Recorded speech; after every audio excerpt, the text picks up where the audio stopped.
Hello guys, welcome to Pika Fiction. So in this video, we will see what if Ash realized Misty's feelings in Kanto and decided to marry her at age 18. If you enjoy these kinds of stories, don't forget to show us some love by hitting the like button and subscribing to the channel. Your support means the world to us. Now, let's start the story.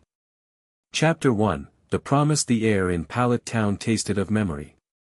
It was a flavor Ash Ketchum hadn't realized he'd missed until it filled his lungs, a blend of damp earth from the surrounding forests, the faint, clean scent of the sea carried on the breeze from the south, and the sweet perfume of his mother's garden. He stood on the crest of the hill overlooking the small, familiar town, a place that felt both smaller and more significant than he remembered. 8 years had passed since he'd first left this place, a loud, 10-year-old boy with an ill-fitting hat and an equally ill-tempered Pikachu. Now, at 18, the hat fit perfectly, and the Pikachu perched on his shoulder was less a pet and more an extension of his own soul. Pikachu's ears twitched, a silent question. Pika. Ash reached up and scratched the yellow Pokemon behind the ears, a familiar, grounding motion. Yeah, buddy, he murmured, his voice a low, steady rumble that it hadn't been a few years ago. We're home. He looked different. The lanky, almost frantic energy of his youth had settled into a solid, quiet confidence. He was still lean, but his frame was corded with the hard-earned muscle of someone who had spent years training in harsh, unforgiving environments. His movements were fluid and deliberate, devoid of the fidgeting impatience that had once defined him. The most striking change, however, was in his eyes. The boundless, naive optimism was still there, but it was now anchored by a profound depth, a knowing stillness that made him seem older than his years. It was the look of someone who had not just seen the world, but had learned to listen to it. He took a step, then another, the worn path down the hill feeling like a welcome embrace. The silence of his return was intentional. He hadn't called ahead, hadn't sent a message. He wanted to feel the arrival, to let the moment be his own before it became everyone else's. His last journey hadn't been for badges or championships. It had been for something else entirely, something he could only just begin to put a name to. As he walked, his senses, both normal and otherwise, took in the familiar symphony of his hometown. The rustle of Pidgeys in the trees, the distant lowing of toros in Professor Oak's corral, the gentle hum of life that was the town's heartbeat. But beneath it all, he felt something else. A faint, almost imperceptible tremor in the world's harmony. It was like a single string on a vast, cosmic guitar played slightly out of tune. A splinter of sound in a world of music. He'd become intimately familiar with this feeling over the past 2 years. He paused, closing his eyes for a second, focusing. The feeling was distant, weak, but undeniably present. It was a wrongness. Pikachu tensed on his shoulder, a low growl rumbling in his chest.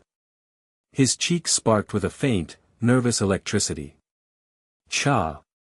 I feel it too, Ash said softly, his hand resting on Pikachu's back. It's okay. It's faint. Let's get to the lab first. The walk took him past houses he knew by heart, past faces that widened in surprise and recognition.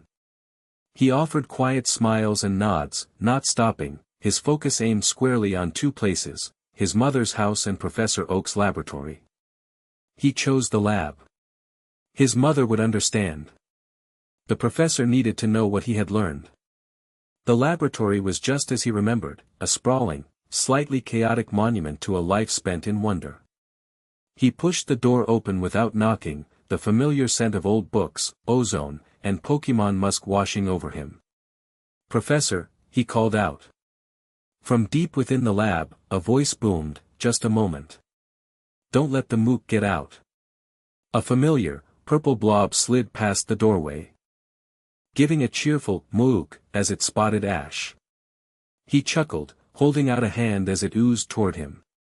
He didn't flinch as it enveloped his arm in a surprisingly gentle, if slimy, hug. Hey, mook. Good to see you too. He extricated his arm with practiced ease just as Professor Oak bustled into the room, wiping his hands on his lab coat. The old man stopped dead, his glasses slipping down his nose. Ash. My boy, is that really you? It's me, Professor, Ash said, a wide, genuine grin finally breaking through his serene composure.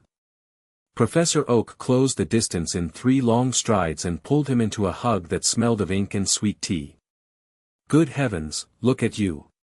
You're taller. And quieter. I almost didn't recognize you. He pulled back, his eyes, sharp and analytical as ever, scanning Ash from head to toe. The mountains agreed with you, it seems. They taught me a few things, Ash admitted. Pikachu hopped from his shoulder to the professor's, nuzzling his cheek affectionately.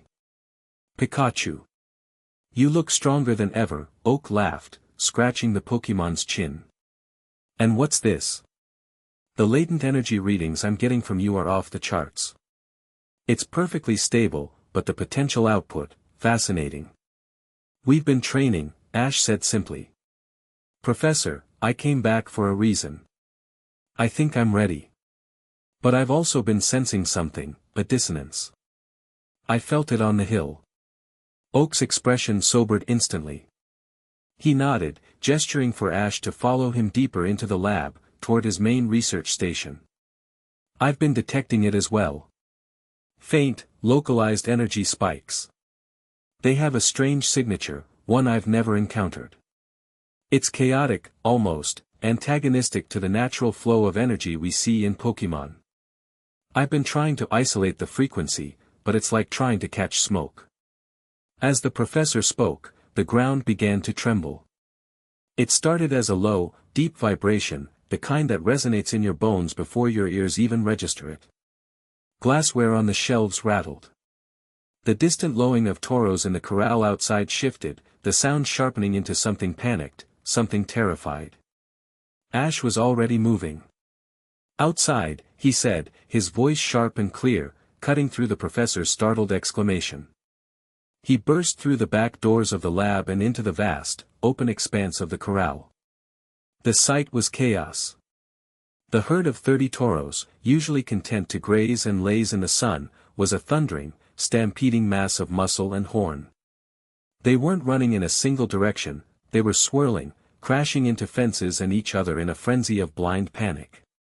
And their eyes were glowing with a faint but sickening violet haze. It's the dissonance. Oak yelled, running up behind him. It's stronger now. It's driving them mad.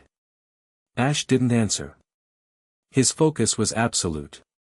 He saw the trajectory of the herd, the splintering fence posts, the way the ground was being torn to shreds. He could feel their terror, their confusion, a cacophony of pain flooding the area. This was not a normal stampede. This was a psychic infection. Pikachu, on my shoulder. Don't attack. Just be ready to channel, he commanded. Pikachu leaped into place, his body tense, his tail held high. Ash took a deep breath, centering himself. He took one step forward, then another, walking directly into the path of the swirling vortex of hooves and horns. Ash, what are you doing? Get back, the professor shouted, his voice tight with fear. Ash ignored him. He raised his hands, palms open. A soft, blue light began to shimmer around them, a visible manifestation of the energy he was drawing from within.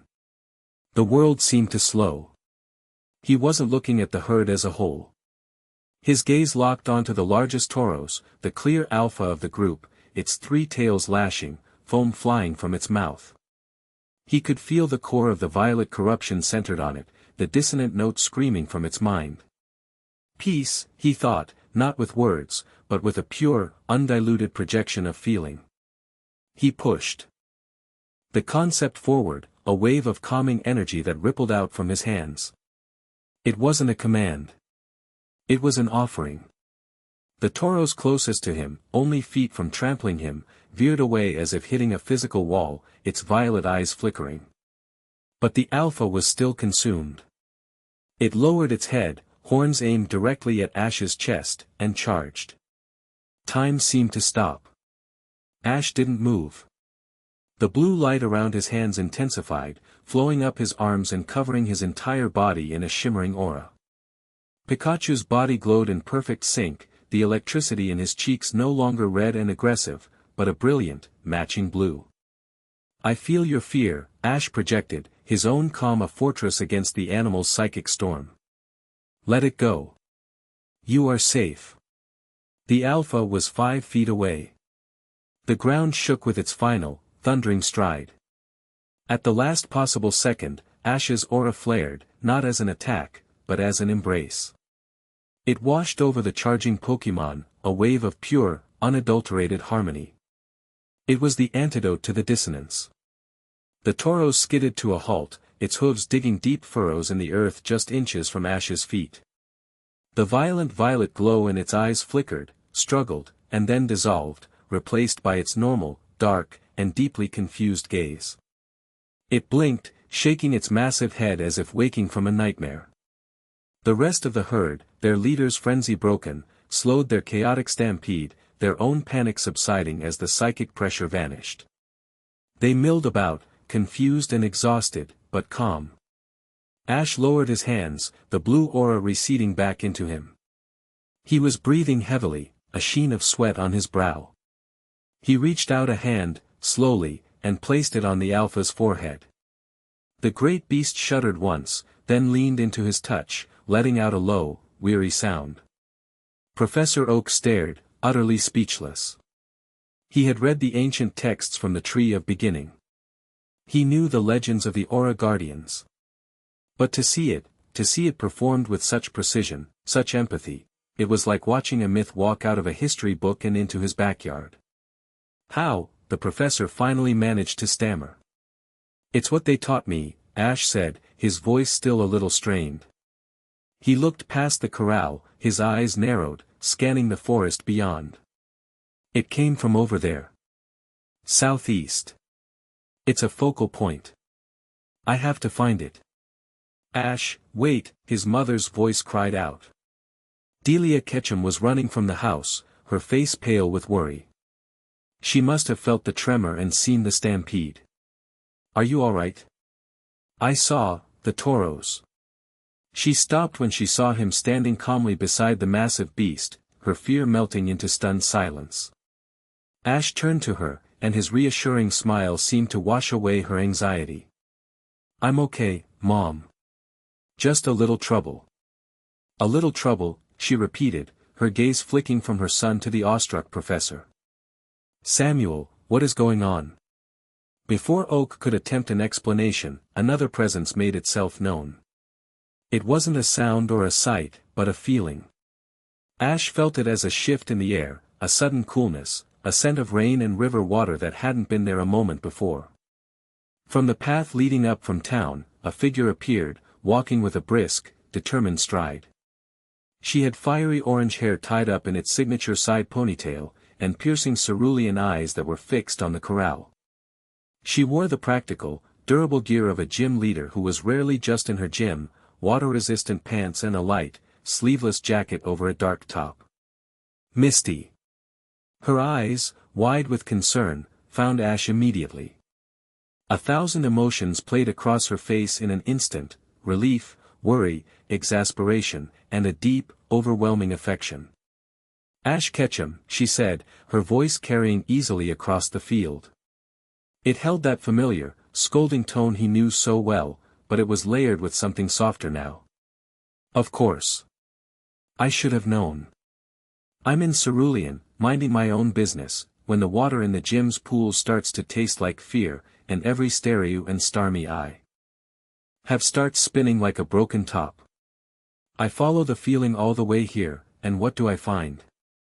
You, standing in the middle of a stampede you probably caused." Ash's grin widened. "Hey, Misty. And for the record, I didn't cause it. I stopped it." She finally reached him, her quick-paced walk slowing as she took in the scene, the now docile Tauros, the rattled professor, and Ash, standing there looking impossibly calm. She stopped in front of him, her hands on her hips. For a long moment, she just looked at him, her gaze sweeping over him, noticing the changes, the new stillness in his posture, the quiet strength in his eyes. Then, she dropped the facade. Her shoulders slumped slightly, the tension leaving her. "You're an idiot," she whispered, and then she was in his arms, her hands grabbing the front of his jacket as she hugged him tightly, burying her face in his shoulder. A complete and total idiot. I was so worried. Ash wrapped his arms around her, holding her close. The fit was perfect. It had always been perfect.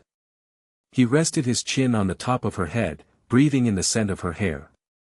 "I missed you too," he murmured. They stood like that for a long moment, the world and its chaos held at bay by a simple embrace. Pikachu chirped happily from Ash's other shoulder, nudging Misty's cheek. She pulled back, wiping at her eyes with a laugh. "So," she said, her voice a little thick. "Are you going to tell me what that was all about? And what did you do, get taller again?" "He did more than get taller," Professor Oak interjected, having finally found his voice. "Misty, my dear, you just missed the most incredible display of aura I have ever witnessed." Misty's eyes widened, looking from the professor to Ash. "Aura? I thought that was just a one-time thing in the Lucario movie." "It's not," Ash said, his expression turning serious again as he stepped back from their embrace, though he kept a hand on her arm. "It's real. And it's connected to what just happened. There's a source. Somewhere in the woods.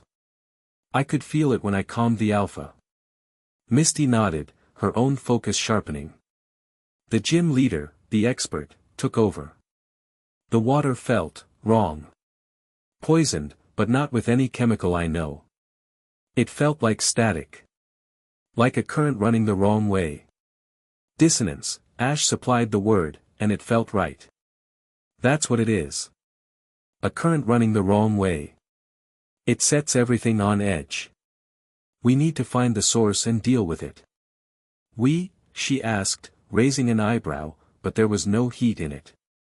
"You felt it all the way from Cerulean," Ash stated. "Your connection to water, it's grown, hasn't it? It's more than just a type preference. You can sense things through it." She gave a small, almost shy nod. "Sometimes. When the feeling is strong enough. It helps me know when my Pokémon are unwell, or when a storm is coming. I've never felt anything like this, though. It was ugly."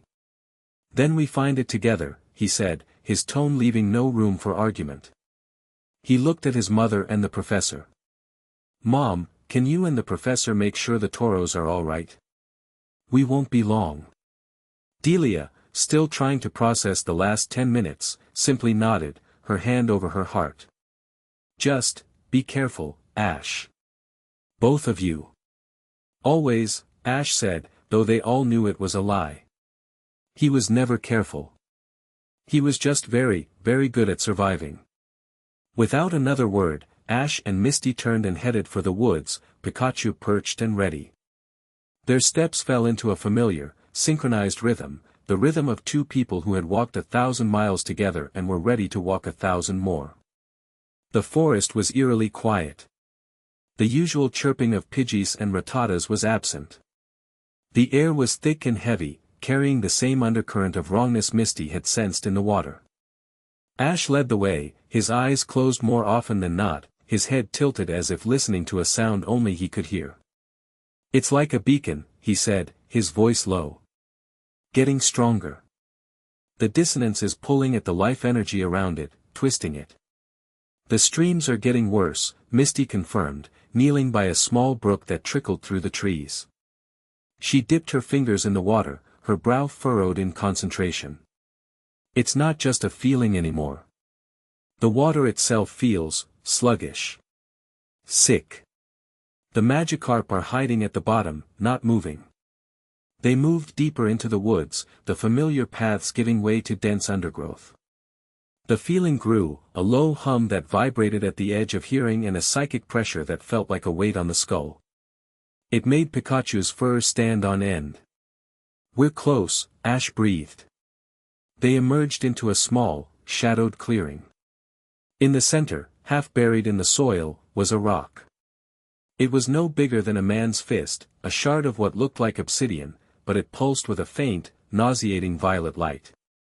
The grass around it was dead and gray, and the air crackled with the dissonant energy. It was the source.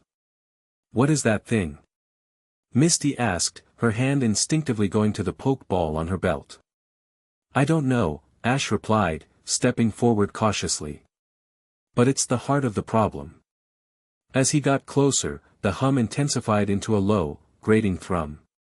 A wave of pure, unfiltered negativity washed over him, fear, anger, despair. It was the psychic residue of the Tauros' panic, absorbed and amplified by the shard. He felt a phantom echo of the herd's terror in his own mind. He gritted his teeth, pushing back with his own centered calm. It feeds on negative emotion. "So what's the plan, hotshot?" Misty asked, moving to stand beside him. "Do we have Pikachu blast it?" "No," Ash said immediately. "That would be like trying to put out a fire with gasoline. The energy from an attack would just make it stronger before it broke. It would release all that stored up negativity in one go. We have to clean it." "Clean it?" "Ash, it's a rock." "It's a sponge," he corrected. "A sponge soaked in poison. We need to squeeze it out gently and wash it." He looked at her, a plan forming in his eyes, a plan built on their shared strengths. "Misty, can you feel the water under the ground here?" She closed her eyes, her senses extending downwards. She was a water-type master, the entire planet was her element. "Yes. There's a small spring about 10 feet down. The water is clean. The rock's influence hasn't reached it yet." "Good," Ash said. He held out his hands, the now familiar blue aura beginning to glow around them. "I'm going to contain the dissonant energy. I'll wrap my aura around the shard and pull the negativity into myself. I can filter it. But I can't purify the physical stone." Understanding dawned on Misty's face. "You want me to use the spring water? Bring it to the surface. Hit the rock with a pulse of the purest water. You can manage, right when I have the energy contained. Your water will wash the physical object, my aura will handle the psychic fallout. It has to be at the same time. You pull, I push," she said, nodding. It was a classic battle strategy, adapted for a completely new kind of fight. She unclipped a poke ball from her belt. "Stereo, I need your help." The jewel-like Pokemon emerged in a flash of light, its red core glowing brightly. It floated in the air, awaiting her command. Misty placed a hand on its side, her own energy connecting with her partner's. "All right, Ash. Tell me when," she said, her voice steady and confident. Ash took a deep breath and stepped up to the corrupted shard. He knelt, his hands hovering just above it. The blue aura flowed from his palms, creating a shimmering dome of light that encapsulated the violet glowing rock. The moment his aura made contact, the dissonant energy fought back. A wave of raw panic and rage slammed into his mind, far more potent than what he had felt from a distance. He staggered, a grunt of pain escaping his lips. Images flooded his mind, the red, furious eyes of a charging Tauros, the feeling of splintering wood, the blind terror of being trapped in a stampede. "Ash!" Misty cried out, taking a step forward. "I'm all right," he bit out, his jaw clenched. "Just, stronger than I thought." He closed his eyes, his own calm becoming a dam against the flood. He didn't fight the negative energy, he accepted it, drew it into himself, and let his own harmonious core neutralize it, like a catalyst in a chemical reaction. The violet light of the shard began to dim, pulled into the blue sphere of Ash's aura. The thrumming sound quieted. "Now, Misty! Now!" he yelled, the strain evident in his voice. "Stereo, water pulse. From the spring below." Misty commanded. Stereo's central gem glowed with intense power. It spun rapidly, and the ground at the base of the shard began to grow damp. A vortex of crystal-clear water erupted from the earth, not with the force of a geyser, but with a focused, controlled grace. It swirled around the rock, washing over its dark surface. The water was imbued with Misty's will, a cleansing, life-affirming current. The effect was instantaneous. As the pure water washed over the stone, the last vestiges of the violet glow were extinguished. The rock, which had looked like a shard of night, was revealed to be a simple, smooth river stone, its dark surface now gleaming with moisture. The heavy pressure in the air vanished. The forest seemed to take a collective breath. A pidgey chirped in the distance. Ash collapsed backward, his aura vanishing. He sat on the forest floor, breathing hard, sweat dripping from his chin. The psychic backlash was gone, but the effort had left him drained. Pikachu leaped from his shoulder and nudged his cheek, whining with concern. "I'm okay, buddy," Ash panted, managing a weak smile. "Just a little tired." Misty recalled Stereo with a word of praise and rushed to his side, kneeling in the dirt next to him. She put a cool hand on his forehead. "You are an absolute menace," she said, her voice soft. "Running headfirst into psychic poison." "It worked, didn't it?" he countered, his breathing evening out. "It worked," she conceded, a small smile playing on her lips. She looked at the now harmless stone, then back at him. "Our first day back together and we're already saving the world from possessed toros and evil rocks. Some things never change." "Some things shouldn't," he said, his gaze locking with hers. The intensity was back in his eyes, but this time it wasn't about aura or dissonance. It was for her. They stayed there for a while, the quiet of the restored forest settling around them. Eventually, Ash found his strength, and Misty helped him to his feet. They walked back in a comfortable silence, the shared danger having reforged their bond into something even stronger than it had been before. They decided to follow the stream, the one Misty had sensed was sick. The water now ran clear and fast, and the Magikarp were splashing near the surface once more. The sun was beginning to set, casting long shadows through the trees and painting the sky in hues of orange, pink, and gold. The light filtering through the leaves danced on the surface of the water. They stopped at a familiar spot, a wide, grassy bank where the stream curved. A large, gnarled oak tree provided shade. Ash knew this place. He knew it with a painful clarity that had stayed with him for 8 years. "Hey," he said, his voice quiet. "This is it, isn't it?" Misty looked around, a flicker of recognition in her eyes. "This is what?" "The place," he said, walking over to the water's edge. He pointed at a half-submerged, rusted piece of metal snagged on a rock. It was the mangled frame of a bicycle. "Where I borrowed your bike." Misty stared at the rusted frame, and a slow smile spread across her face. "Wow. I can't believe it's still here. My poor bike. You fried it to a crisp to save Pikachu from a flock of Spearow." A wave of nostalgia washed over her. "I was so mad at you. I followed you for weeks, demanding you pay me back." "I know," Ash said. He turned to face her, the setting sun catching the gold flecks in his brown eyes. "I never did I? Get you a new bike?" "No," she said, her tone teasing. "You just dragged me all over Kanto, got us lost 100 times, and nearly got us killed by a tentacruel. The bike was kind of forgotten after a while." "I never forgot," he said, his voice suddenly serious.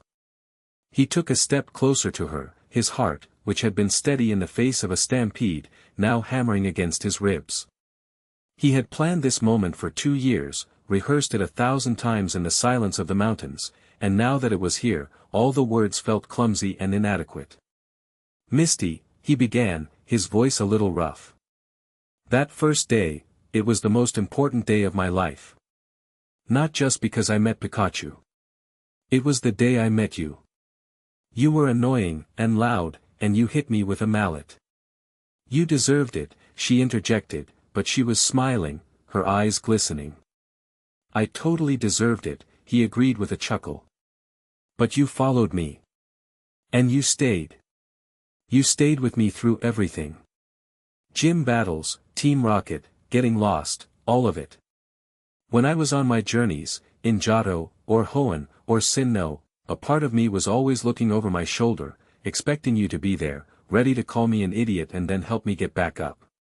He took another step, closing the space between them. He reached out and took her hands in his. They were strong, calloused from years of training Pokémon and handling fishing lines, but they fit in his perfectly. The last 2 years, he continued, his voice dropping to a near whisper, I wasn't just training my aura. I was trying to figure things out. Trying to grow up.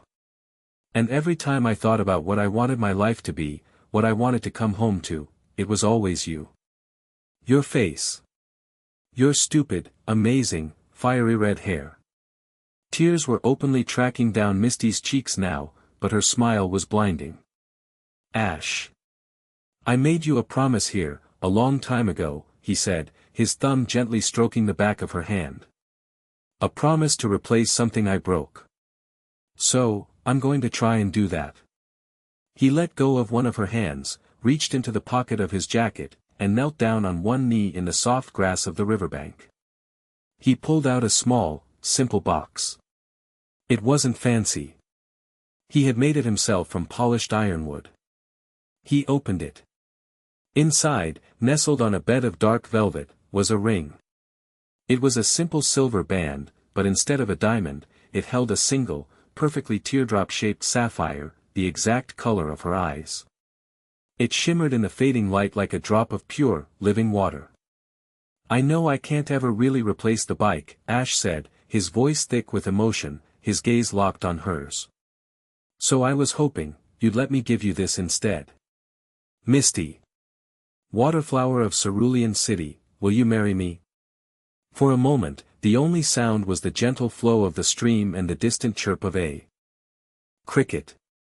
Misty stared at him, at the ring, at the earnest, hopeful, loving face of the boy she had followed across a continent, the man he had become. She let out a sound that was half a laugh, half a sob. You idiot, she whispered, the words filled with nothing but love. She sank to her knees in front of him, throwing her arms around his neck and crashing her lips against his. The kiss was everything they had left unsaid for years, the arguments, the shared victories, the quiet moments of understanding, the deep, unshakable bond that had defined them both. When they finally broke apart, she was laughing and crying at the same time. Yes, she breathed, her forehead resting against his. Yes, of course, I'll marry you, you absolute moron. Ash's grin was the brightest thing in the world. He took the ring from the box and slid it onto her finger. It was a perfect fit. They stayed there, kneeling by the water's edge as the last light of day faded and the stars began to appear, two halves of a whole, finally, officially, undeniably together. Later that evening, they walked back to Professor Oak's lab, hand in hand. The news spread with the speed of a rapid ash. A single call from the professor to the Pokémon League network, meant to be a private announcement to their closest friends, became a public bulletin in under an hour. In a gym in Pewter City, a tall, serious man looked at his phone, a slow, proud smile spreading across his face as he cancelled his evening appointments. In a contest hall in Hoenn, a coordinator with sapphire eyes and a blue bandana let out a whoop of joy that startled her Glacian. In Sinnoh, a champion with long, blonde hair read the alert on her laptop, a knowing smile touching her lips. In a high-tech lab in Lumio City, an inventor nearly electrocuted himself in surprise. And in an office in Viridian City, a man with a stern face and a Persian at his side looked at a screen, his expression unreadable, before making a call to one of his top operatives. The ripples of the promise made on a quiet riverbank spread across the world. But for Ash and Misty, sitting on the steps of the lab, watching the stars with Pikachu sleeping soundly in Misty's lap, the world was very small, and very, very perfect. They had faced down the first hint of a new darkness together, and they had won. Their future felt as bright and boundless as the night sky above. They had no idea that the vow they were about to make would echo far beyond this small town, and that the harmony they had just found would soon be all that stood between the world and a silent, encroaching abyss. Chapter 2, The Vow. The city of Cerulean was a symphony of blue. It was in the endless azure of the sky, reflected in the crystal-clear waters of the canals that crisscrossed the city like shimmering veins. It was in the painted shutters of the waterfront houses and the banners that now hung from every lamppost, each bearing the conjoined crests of a crashing wave and a stylized bolt of lightning. For the first time in its history, the city known for its water was celebrating a union with thunder. In the week leading up to the wedding, the city had transformed. It buzzed with an energy that went beyond its usual tourist-friendly hum. Trainers from every region had begun to arrive, turning the Pokémon Center into a chaotic but festive hub of reunions and friendly battles. News of the engagement of Ash Ketchum, the wandering hero of nearly every regional crisis for the past 8 years, and Misty Waterflower, the formidable mermaid of Cerulean Gym, had been the biggest story of the year. It felt, to many, like the closing of a chapter they had all grown up reading. Inside the massive, aquatic dome of the Cerulean Gym, the preparations were reaching a frantic peak. Misty stood on the edge of the main battle pool, her hands on her hips, a familiar look of exasperation on her face.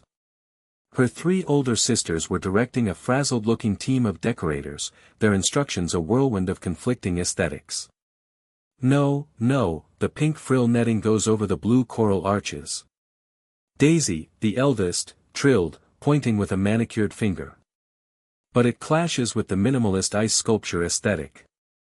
Lily countered, gesturing to a massive, half-carved block of ice that was slowly being shaped into a lapras. Who cares about minimalism?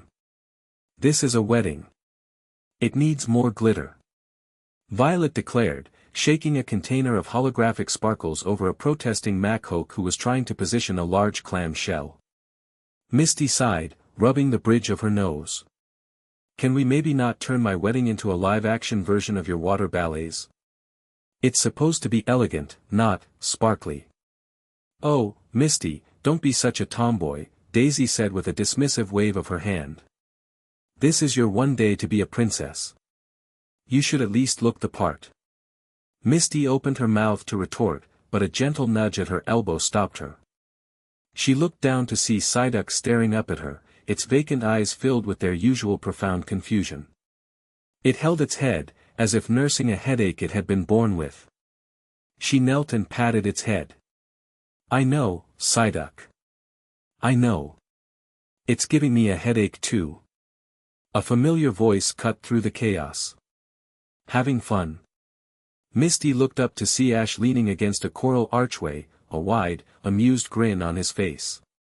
He was dressed in simple travel clothes, but his presence seemed to create a small pocket of calm amidst the storm of her sister's decorating frenzy. Pikachu was on his shoulder, mimicking his relaxed pose. You have no idea, Misty muttered, standing up. If I have to look at one more shade of periwinkle, I'm going to have Gyarados use Hyper Beam on the ice sculpture. Ash chuckled and walked over, effortlessly navigating the maze of decorations. It'll be great. No matter what they do. He took her hand, his thumb stroking over the sapphire ring, which seemed to catch the light filtering through the water of the dome and multiply it. How are you holding up? Better, now that you're here, she admitted, her shoulders relaxing. It's a lot. The whole world is watching. What if I trip walking down the aisle?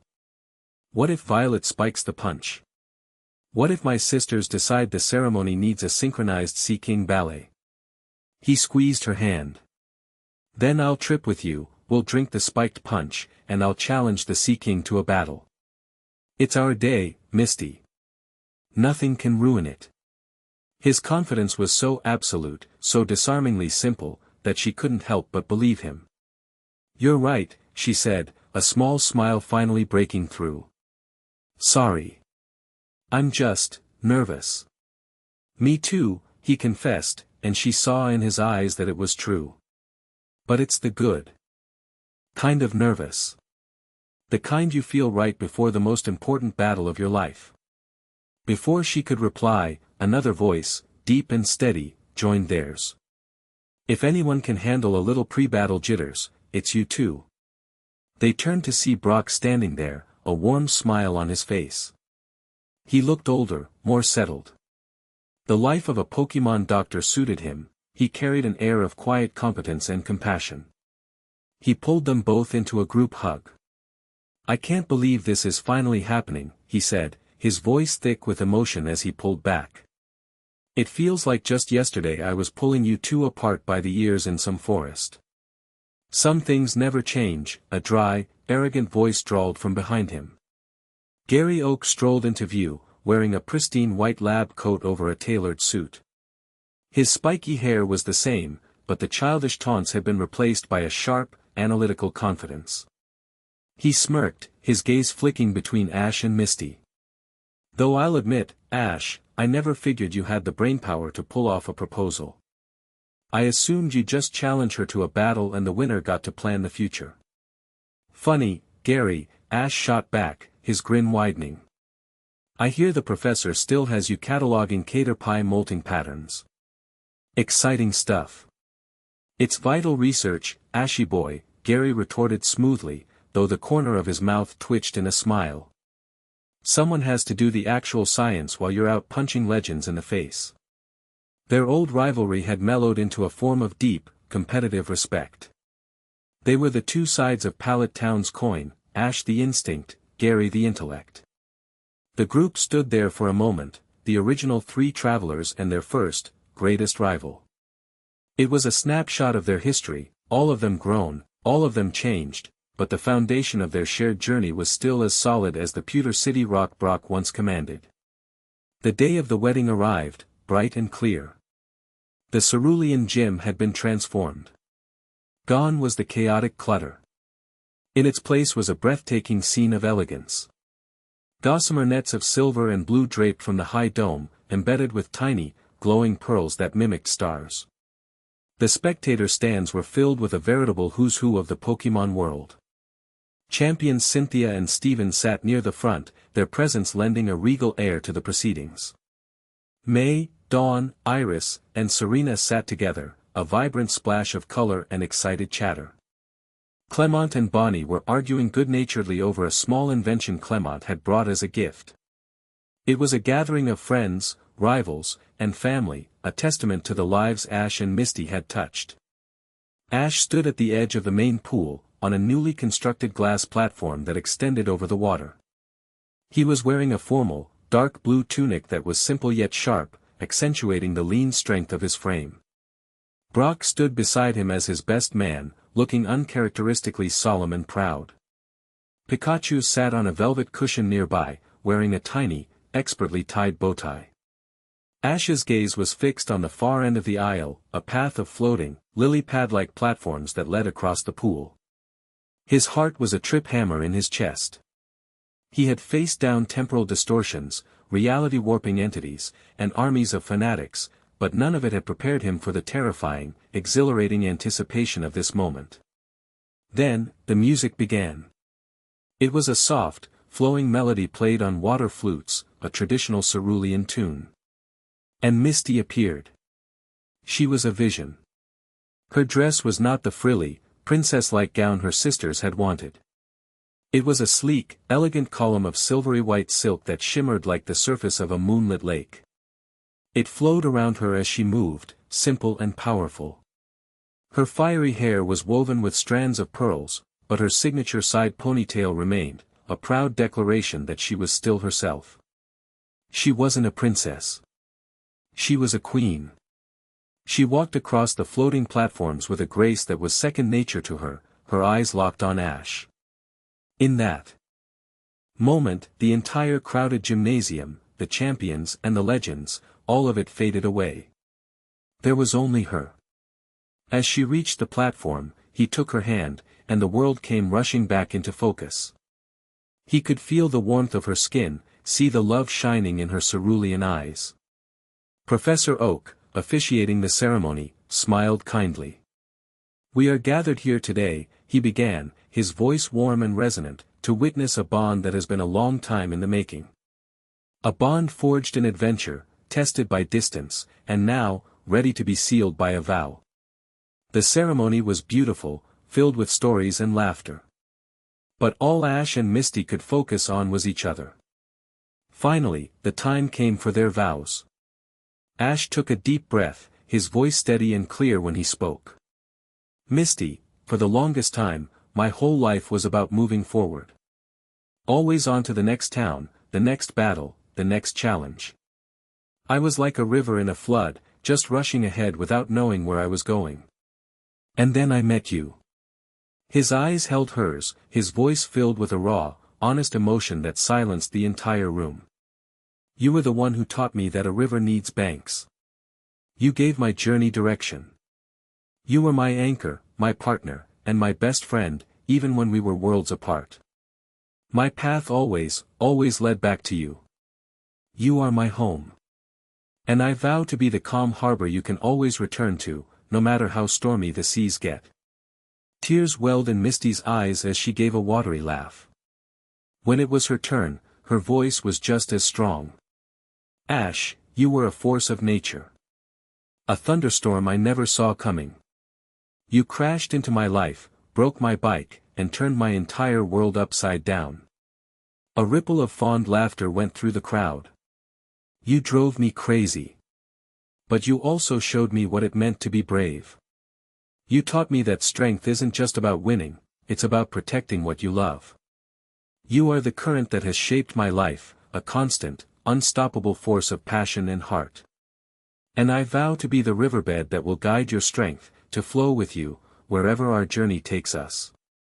Together, we are an ocean. Professor Oak beamed, his own eyes misty. Then, by the power vested in me, and with the joyful witness of all assembled, human and Pokemon alike, I now pronounce you husband and wife. The cheer that erupted was deafening. Ash didn't need any more encouragement. He cupped Misty's face in his hands and kissed her, pouring every ounce of his love, his relief, and his joy into it. It was a kiss that promised forever. The reception was held in the gym's grand atrium. The party was in full swing. Music played, food and drink flowed freely, and Pokemon mingled with the guests. Laughter echoed through the hall. Ash and Misty danced, surrounded by their friends, feeling as if they were floating. Brock raised a glass for a toast. To Ash and Misty. I've known them since they were kids who couldn't stand each other. To see them now, it just proves that the most powerful bonds are the ones you have to fight for. May your love be as solid as an onyx and as deep as the sea. Cheers erupted again. Daisy followed with a toast that was far more embarrassing and involved several anecdotes about Misty's childhood fear of pollywags, which earned her a glare that could have frozen water. It was in the middle of this perfect, joyous chaos that the world went silent. It happened in an instant. The music cut out. The chatter and laughter died. The lights flickered once, twice, and then went out, plunging the atrium into near total darkness, broken only by the faint, ambient glow of the water tanks lining the walls. But it was the silence that was most terrifying. It was not an absence of sound, it was a presence. A heavy, oppressive blanket of absolute quiet that swallowed every echo, every breath. It was the sound of a void. A collective gasp went through the crowd, but even that sound felt muffled, stolen by the unnatural stillness. And then, in the center of the room, a figure coalesced out of the shadows. He was tall and clad in sleek, interlocking plates of matte black armor that seemed to absorb the light around it. There were no insignias, no identifying marks. His helmet was a smooth, featureless faceplate of the same black material, offering no hint of the person within. He simply stood there. The silence emanated from him like a palpable aura. Every trainer in the room, from the casual enthusiasts to the champions, instinctively reached for their pokeballs. But they hesitated. This was not the loud, boisterous entrance of Team Rocket or the theatricality of another villainous team. This was something else. Something cold and alien. Ash and Misty were already in front of the crowd, shielding them. They had moved without thinking, their bodies reacting to the threat with the ingrained instinct of 100 battles. Ash's hand was on Pikachu's head, and the little Pokemon's cheeks were sparking, not with their usual cheerful crackle, but with a tense, aggressive hum. Misty had her hand on the poke ball of her Gyarados, her knuckles white. "Who are you?" Ash's voice was a blade in the oppressive silence.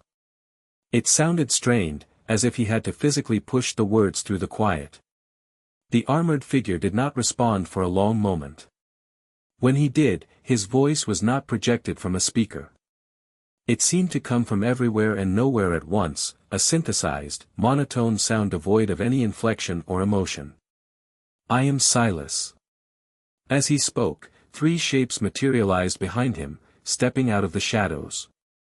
They were Pokémon, a Metagross, a Scizor, and an Alakazam. But they were wrong. Their movements were too fluid, too silent. Their eyes glowed with the same faint, sickening violet haze Ash had seen in the Tauros. They moved with the chilling purpose of puppets, their own life force subsumed by another's will. "What do you want?" Misty demanded, her voice tight. "My master desires an end to the dissonance," Silas stated, the words flat and meaningless, yet carrying an undercurrent of immense threat.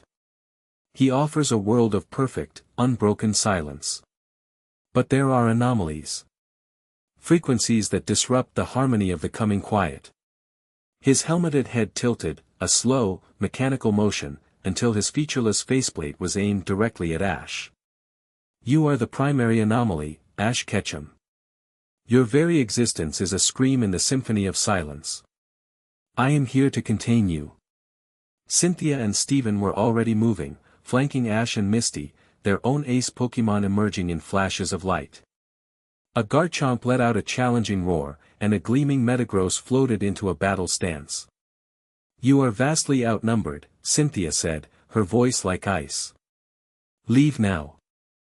Silas showed no reaction to the presence of two of the world's most powerful champions. Numbers are irrelevant. Calculations are irrelevant. Only the mission matters. The attack was not an explosion.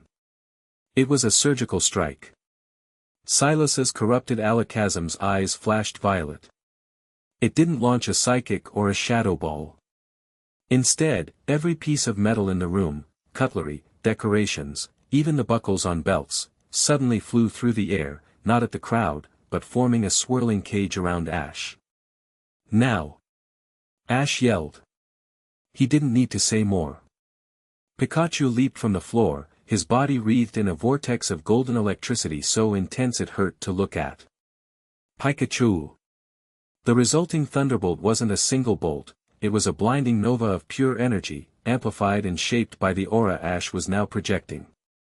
It slammed into the swirling metal cage, melting part of it to slag and blasting the rest away. Simultaneously, Misty acted. She didn't shout a command. She thrust her hand out, her eyes blazing. The entire, massive battle pool behind the main platform erupted. The water didn't just splash, it rose like a living creature, a colossal wave that defied gravity, held in shape by her will. It bypassed the guests completely, splitting into three powerful torrents that crashed down on Silas's Pokémon. But they were unnaturally fast. The Scizor became a red blur, dodging the torrent. The Alakazam teleported. The Metagross took the hit, but instead of being knocked back, it simply braced itself, the violet glow around it intensifying as it withstood the crushing force of thousands of gallons of water. "Lucario, I need you!" Ash shouted, throwing a Pokeball. His Aura Guardian partner emerged, his posture already low and ready. The red of his eyes met Ash's, and a silent understanding passed between them. A visible shimmer of blue aura connected them. "Garchomp, Dragon Rush!" Cynthia commanded. "Metagross, Meteor Mash!" Steven ordered.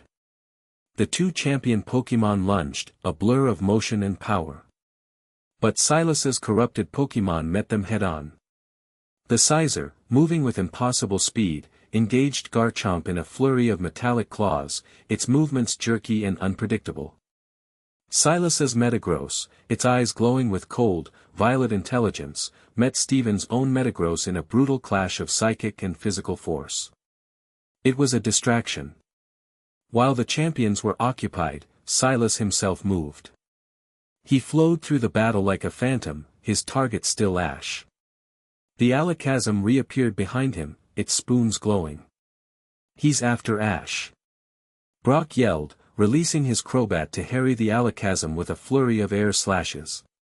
But Silas was single-minded. He raised a hand, and a device on his gauntlet hummed. A beam of dark energy, not an attack but a tractor beam of some kind, shot out, aimed at Ash. Before it could connect, a wall of water, solid as glass, erupted from the floor, intercepting the beam. Misty stood with her hands outstretched, sweat beading on her brow. The plumbing beneath the floor was groaning under the strain of her command. Gyarados, now, she screamed, hurling her Pokeball into the pool. The water exploded upwards as her most powerful Pokémon burst forth, a titanic serpent of rage and power. But its rage was focused, guided by Misty's will. Its roar shook the entire dome. Dragon Pulse. Misty commanded. Lucario, Aura Sphere. Ash yelled in the same breath. The two attacks, one of swirling draconic energy and the other a concentrated orb of pure life force, flew as one. They spiraled around each other, merging into a devastating corkscrew of blue and purple energy that slammed into Silas. For the first time, he was forced back. He raised his arms, and a shield of violet energy flared around him, but the combined attack was too powerful. It shattered his shield and threw him backward, his armored form skidding across the floor. He landed in a crouch, silent. His featureless helmet surveyed the scene, two champions and their aces locked in combat with his corrupted Pokémon. A wall of trainers and their partners, ready to fight. And at the center, Ash and Misty, standing back to back, one surrounded by a shimmering blue aura, the other commanding the very water of the building, their synergy perfect and unbreakable. He had failed in his primary objective. The anomaly is stronger than projected, the synthesized voice stated, a hint of something, recalculation, perhaps, in its tone. The companion variable, Misty, was not given sufficient weight in the tactical analysis. He made a silent gesture. His alakazam, Metagross, and Scizor disengaged from their fights with impossible speed, teleporting and blurring back to his side. They had sustained damage, but they seemed to feel no pain. "This is not over," Silas declared, the oppressive silence beginning to gather around him once more. "My master is patient.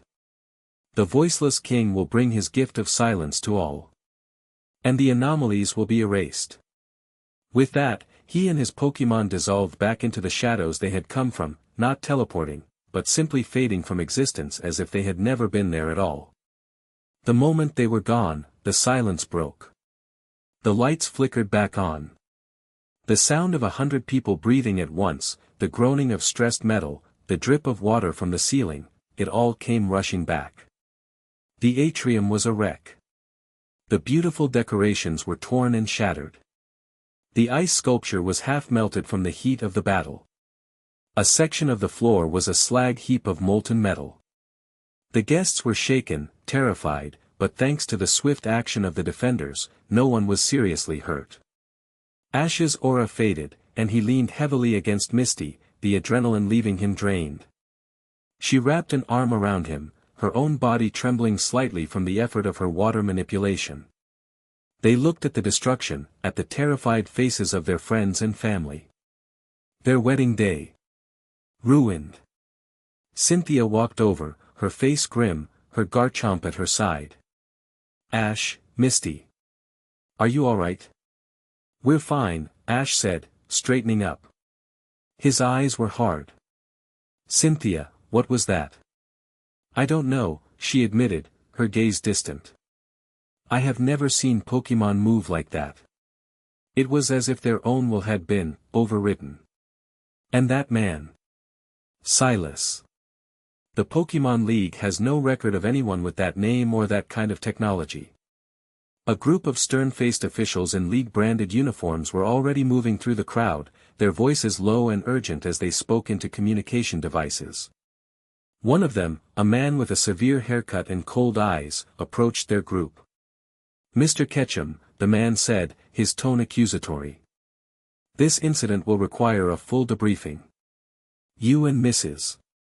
Waterflower, he corrected himself awkwardly, are to remain in Cerulean City until our Special Operations Division arrives. This area is now under League jurisdiction. The implication was clear. They weren't being treated as heroes who had defended their own wedding. They were being treated as the epicenter of a dangerous event. Ash's status as an anomaly had been heard by everyone. Misty bristled, about to unleash a furious retort, but Ash put a calming hand on her arm. He looked at the ruined hall, at his bride in her beautiful, now slightly damp dress. He looked at the fear in the eyes of his mother, who was being comforted by Professor Oak. His expression was not one of despair or anger. It was one of cold, hard resolve. He turned to Misty, ignoring the League official, and gently brushed a stray piece of wedding pearl from her hair. Well, he said, his voice low and for her ears only, a small, tired smile on his face. Our vows said, for better or for worse. She looked up at him, into his steady, determined eyes, and the tension in her melted away, replaced by the same unshakable resolve. She took his hand, her fingers lacing through his, her sapphire ring gleaming in the flickering lights. So this is the worst part, she murmured back, her own small smile matching his. At least we get to do it together. Their wedding was over. The party was ruined. They were now persons of interest to a paranoid Pokemon League, and the target of a silent, fanatical enemy from the shadows. Their honeymoon would not be a peaceful vacation. It would be a war. And it had just begun. Chapter 3, The Echo. The morning sun cast a deceptively cheerful glare across the waters of Cerulean City. From the outside, the gym looked as it always had, a proud, domed landmark shimmering under the Kanto sky. Inside, however, the atmosphere was as cold and sterile as the infirmary of a Pokemon Center. The joyous remnants of the wedding had been swept away, not by cleaners, but by investigators. League-appointed technicians in crisp, white jumpsuits moved through the ruined atrium, their scanners emitting low, rhythmic beeps that grated on the nerves. They catalogued every scorch mark, every drop of unusual energy residue, every dent in the walls, their movements efficient and devoid of emotion. Ash and Misty sat at a small table in Misty's private apartment, a cozy space tucked away in the upper levels of the gym. The room was a stark contrast to the scene below, filled with personal touches, photos of her and her Pokemon, a shelf overflowing with books on marine biology, and a comfortable, worn-in couch. But the comfort of the room did little to ease the tension that had settled over them like a shroud. A pot of tea sat untouched between them, its steam long since dissipated. Under investigation, Misty repeated for the 10th time, the words tasting like ash in her mouth. She stared out the window, watching a League patrol boat make a slow, deliberate circle in the canal below. They're treating us like criminals. Like we brought that thing here. Ash said nothing. He was watching the lead investigator down in the atrium, a man whose nameplate read Kincaid. The man moved with an air of absolute authority, his face a mask of stern disapproval. He wasn't looking for clues about Silas, he was assessing the damage, and every so often, his cold gaze would flick upwards, towards their apartment window. Kincaid wasn't investigating an attack. He was calculating a threat assessment. And the biggest variable in his equation was Ash.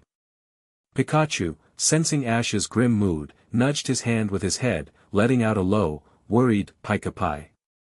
Ash absently stroked the Pokemon's fur, his eyes never leaving the scene below. He's not interested in Silas, Ash said, his voice a low rumble. He's interested in me. In my aura. He heard Silas call me an anomaly, and he agrees. That's insane. Misty shot back, turning from the window. You saved everyone. We both did. Cynthia and Steven saw the whole thing. They know what happened. It doesn't matter what they saw, Ash countered, finally looking at her. The depth in his eyes was troubled. Cynthia and Steven are champions.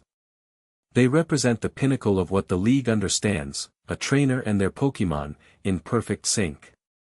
What I do, what we do now, it's outside their rulebook. I didn't just command Lucario. I became one with him. You didn't just command Gyarados.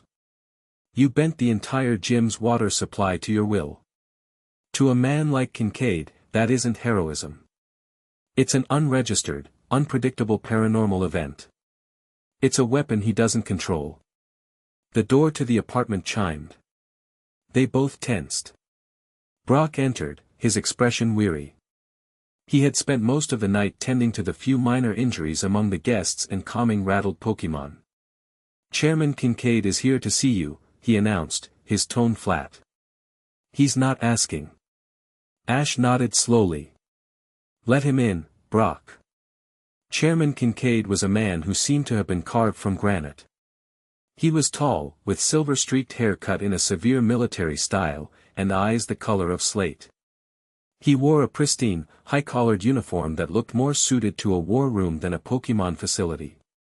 He entered the apartment and his gaze swept the room once, dismissing it, before landing on Ash and Misty. He ignored Brock completely. Mr. Ketchum. Mrs. Waterflower Ketchum. He began, his voice as cold and hard as his appearance. He didn't sit. He stood, forcing them to look up at him. It was a classic power move. Let me be perfectly clear. The events of last night represent the single most significant breach of public safety at a league-sanctioned event in 2 decades. The preliminary energy readings are unprecedented. The breach was caused by an attacker named Silas, Misty stated, her voice tight with anger. He's the one you should be hunting, not interrogating his victims. Kincaid's gaze shifted to her, and for the first time, a flicker of something, disdain, perhaps, showed in his eyes. The entity, Silas, is a perpetrator, yes. And my teams are already tracking his energy signature. But the epicenter of the event was not Silas. It was your husband. The energy he wields, this aura, is an undocumented and highly volatile power. It acts as a beacon. The very fact that you were targeted proves that your abilities attract these threats. So it's my fault? Ash asked, his voice dangerously quiet. It is your responsibility, Kincaid corrected him smoothly. A responsibility you have been negligent in reporting to the proper authorities. You possess a power on par with that of a legendary Pokémon, yet you operate without oversight, without regulation. The Pokémon League cannot and will not tolerate such a catastrophic variable. He placed a data pad on the table. A legal document glowed on its screen. Effective immediately, you and your wife are restricted to Cerulean City. A full assessment of your abilities will be conducted by my Special Operations Division. You will surrender any Pokémon associated with your aura abilities, specifically your Lucario, for containment and study. Once we have a full understanding of what you are capable of, we will determine the appropriate protocols for your continued existence. The air in the room went frigid. Surrender Lucario? It was a demand so outrageous, so fundamentally ignorant of the bond between a trainer and their Pokémon, that it was an act of war. Misty shot to her feet, her chair scraping loudly against the floor. You can't be serious. You want to take his Pokémon? To lock him up and study him like a lab rat? Get out. Get out of my gym, now. Kincaid didn't even flinch. He looked at Ash, who hadn't moved. He was the picture of calm, but it was the calm of a thundercloud about to break. Mr. Ketchum, I advise you to control your wife. And I advise you to comply. Defiance will be met with commensurate force. My division is authorized to neutralize any and all paranormal threats to public order. Make no mistake, that includes you. Ash slowly stood up. He was shorter than Kincaid, but at that moment, he seemed to tower over him. The quiet, centered energy he normally radiated was now coalescing, hardening into something sharp and unyielding. The air in the room grew heavy. Pikachu, on the table, bristled, the fur on his back standing up, his cheeks sparking with golden light. "Let me be perfectly clear, Chairman," Ash said, his voice low and laced with steel. "You are not my commander. The Pokémon League is an organization I have respected and fought for my entire life. But it is made of people. And you, and your protocols, are putting that respect to the test." He took a step forward, his eyes locking with Kincaid's. "You want to understand my power? Then understand this. My power is not in my aura. It's in my bonds. With my Pokémon, with my friends, and with my wife. You threaten those bonds, you threaten them all. You will not take my Pokémon. You will not contain me. And you will not tell me where I can and cannot go. A monster is out there, threatening our world. I'm going to stop him. You can either help me, or you can get out of my way." The sheer, undiluted force of Ash's will was a palpable thing in the room. It was not an attack. It was a statement of fact, as undeniable as gravity. Kincaid, for the first time, looked momentarily taken aback. He was a man used to wielding authority like a weapon, and Ash had just refused to even acknowledge it. Kincaid's expression hardened into a mask of cold fury. "You have made your position clear, Mr. Ketchum. And in doing so, you have declared yourself an independent agent, hostile to League interests. You have just made a very powerful enemy." "No," Ash said calmly. "You have." Kincaid turned on his heel and strode out of the apartment without another word. The oppressive atmosphere left with him, but it was replaced by a new, more urgent tension. "Ash," Brock said, his face pale. "You just declared war on the League's secret police." "He started it," Ash replied, his gaze already distant, his mind working. "He's not wrong about one thing, though. My aura, it's like a lighthouse in the dark. Silas found me because of it. And that means I can use it to find him." "But Kincaid has us locked down," Misty said, pacing the room. "The city is surrounded. There are League cruisers in every canal, roadblocks on every route. We can't just walk out." "Who said anything about walking?" Ash said, a flicker of the old, reckless grin touching his lips. He looked at Brock. "Brock, I need a favor. A big one. I need a distraction. Something big enough to pull Kincaid's attention away from the gym for at least 30 minutes. Brock's eyes widened, then a slow, determined smile spread across his face. He understood immediately. "You want me to cause a panic?" "Nothing that gets anyone hurt," Ash clarified. "But something loud. Something that will draw every single League patrol in the city. I think," Brock said, a mischievous glint in his eyes, "that a sudden, unexplained outbreak of Krogunk poison jab demonstrations in the main city plaza might do the trick. Especially if my Steelix accidentally blocks the main bridge while trying to help." "Perfect," Ash said. He turned to Misty. "Get your essentials. We're leaving." "Where are we going?" she asked, already moving to pack a waterproof bag. "I don't know yet," he admitted. But Silas left an echo. "That silent armor, the corrupted Pokémon, the energy signature is burned into my memory. It's faint, but if I can get away from the noise of the city, I can track it. We just need a lead." As if on cue, Ash's pocket buzzed. He pulled out his Rotom phone. It was a message from an unknown, untraceable number. He frowned, opening it. The message was simple, containing only a set of coordinates and 3 words, "Echoes in the ash." "What is it?" Misty asked, seeing the look on his face. Ash showed her the phone. "Coordinates. They point to the Sevii Islands.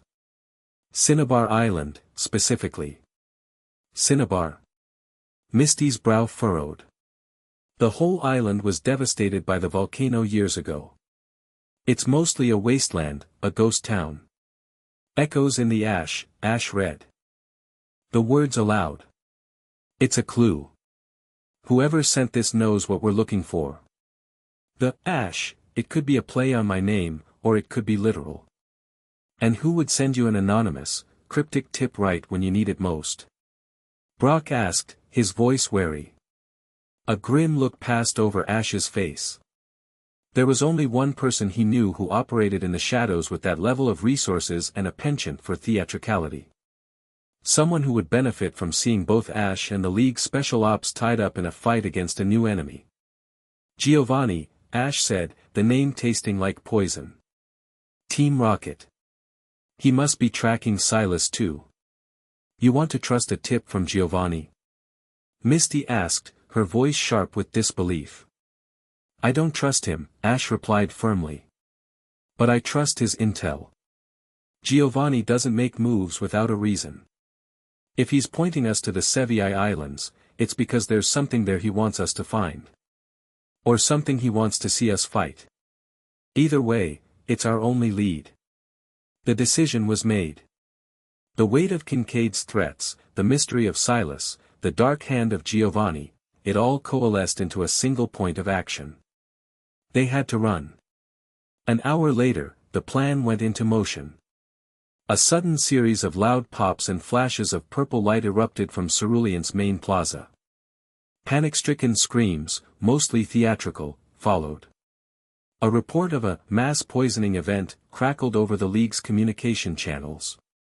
Minutes later, a gargantuan steelix burst from the ground in the middle of the main bridge connecting the east and west sides of the city, letting out a deafening roar. Chaos ensued. Just as Ash had predicted, Kincaid's forces, disciplined but single-minded, converged on the plaza like moths to a flame. Even Kincaid himself was seen leaving the perimeter of the gym, his face a mask of fury as he headed toward the new crisis. It was the opening they needed. Ready?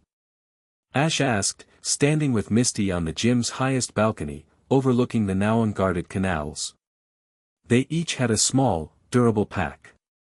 Pikachu was on Ash's shoulder, his expression serious. Misty had a waterproof canister containing her most essential pokeballs. Misty nodded, her gaze firm. Ready. This is crazy, you know that, she added, a hint of a smile on her face. Married for less than a day and were already fugitives from the law, chasing a ghost based on a tip from a crime lord. Our vows said adventure, Ash reminded her, his own grin breaking through the tension. I'm just delivering on my promises. He held out his hand. She took it. This was not a retreat. It was an advance in a different direction. Okay, Ash said, his focus shifting.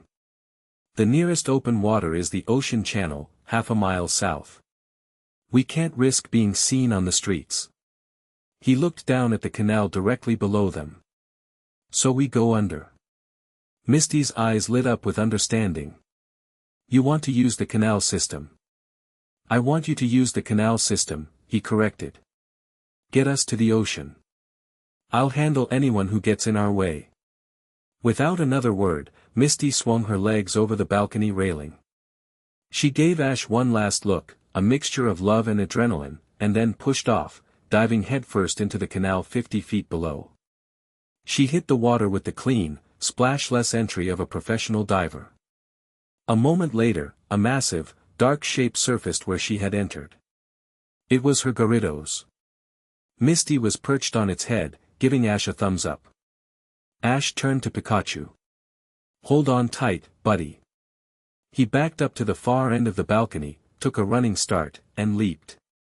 He soared through the air, landing perfectly on Gyarados' broad back, right behind Misty. Show off, she laughed, the sound carried on the wind. Let's go. Ash commanded. Gyarados dove, submerging them completely. The world transformed into a silent, green-blue realm. Misty, in her element, was a beacon of confidence. She placed a hand on Gyarados' neck, guiding it not with words, but with her innate connection to the great sea serpent. They moved through the underwater network of canals with breathtaking speed and stealth, a shadow moving beneath the notice of the city above. They surfaced only once, in the shadow of the sea wall that separated the city from the open ocean. Ash could feel the telltale hum of League patrol boats above them. They were trapped. They've blocked the main channel out, Misty whispered, her ear close to the water, listening to the thrum of the engines. Then we don't use the channel, Ash said. He pointed to the massive, reinforced seawall itself. We go through it. Ash, that's 3 feet of solid steel reinforced concrete, she said, staring at him as if he'd lost his mind. Lucario. Ash called, releasing his partner onto the narrow ledge they were hiding on. The Aura Pokémon emerged, instantly assessing the situation. Ash placed a hand on his partner's shoulder, the blue aura flaring around them both. We need a hole, Ash projected, his thought a perfect, clear image. A focused point. Not a blast. A puncture. Lucario nodded. He stepped forward, facing the sea wall. He brought his paws together, and a small, intensely bright aura sphere began to form between them. But he didn't throw it. He pushed it forward, pressing the orb against the concrete. Instead of exploding, the sphere began to spin, faster and faster, a miniature drill of pure energy. It whined, the sound high and piercing, as it began to bore into the wall. Concrete and steel vaporized under the focused assault. It took less than a minute. Lucario pulled back, and a perfectly circular, man-sized hole had been carved straight through the sea wall. The ocean churned on the other side. You are just full of terrifying new tricks, aren't you? Misty breathed, staring in awe. Told you the mountains taught me a few things, Ash said with a grin. He recalled Lucario, giving a silent thanks to his partner. He turned to Misty. After you. She shook her head in disbelief, then urged Gyarados forward. They shot through the hole like a torpedo, leaving the contained waters of Cerulean City and bursting into the vast, open freedom of the sea.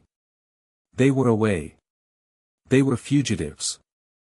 They were hunters. As Gyarados cut through the waves, heading south towards the distant silhouette of the Sevii Islands, Ash turned and looked back. Cerulean City was shrinking behind them, Kincaid and his laws and his containment protocols becoming insignificant with every passing second.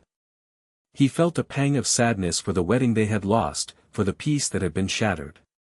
But it was overwhelmed by a powerful, surging resolve.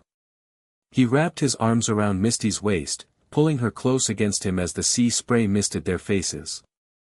She leaned her head back against his shoulder, her hand covering his.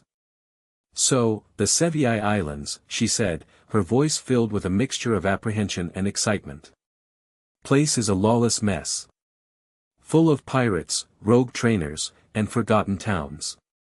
Good, Ash said, his gaze fixed on the horizon, towards the unknown. Then we'll fit right in. The hunt for the voiceless king had begun, not with the sanction of the Pokémon League, but in defiance of it. Ash and Misty were on their own, two anomalies against a world of encroaching silence, their bond the only law they still answered to. And in the shadows, a man with a Persian at his side watched their progress on a satellite map, a thin, calculating smile on his face. Everything was proceeding exactly as he had planned. Chapter 4, The Heretic. The salt-laced wind of the Sevii Islands was a different beast from the gentle sea breezes of Kanto. It was wilder, harsher, carrying the scent of volcanic rock and a primal loneliness that clung to the archipelago like a shroud. After 2 days of traveling by sea, guided by Gyarados' immense power and Misty's unerring sense of direction, the sight of Cinnabar Island rising from the horizon was both a relief and a source of deep unease. The island was a stark monument to the power of nature. What had once been a bustling hub of research and tourism was now a jagged landscape of cooled lava flows and blackened earth. The old city was a ghost, skeletal remains of buildings poking through a blanket of grey ash.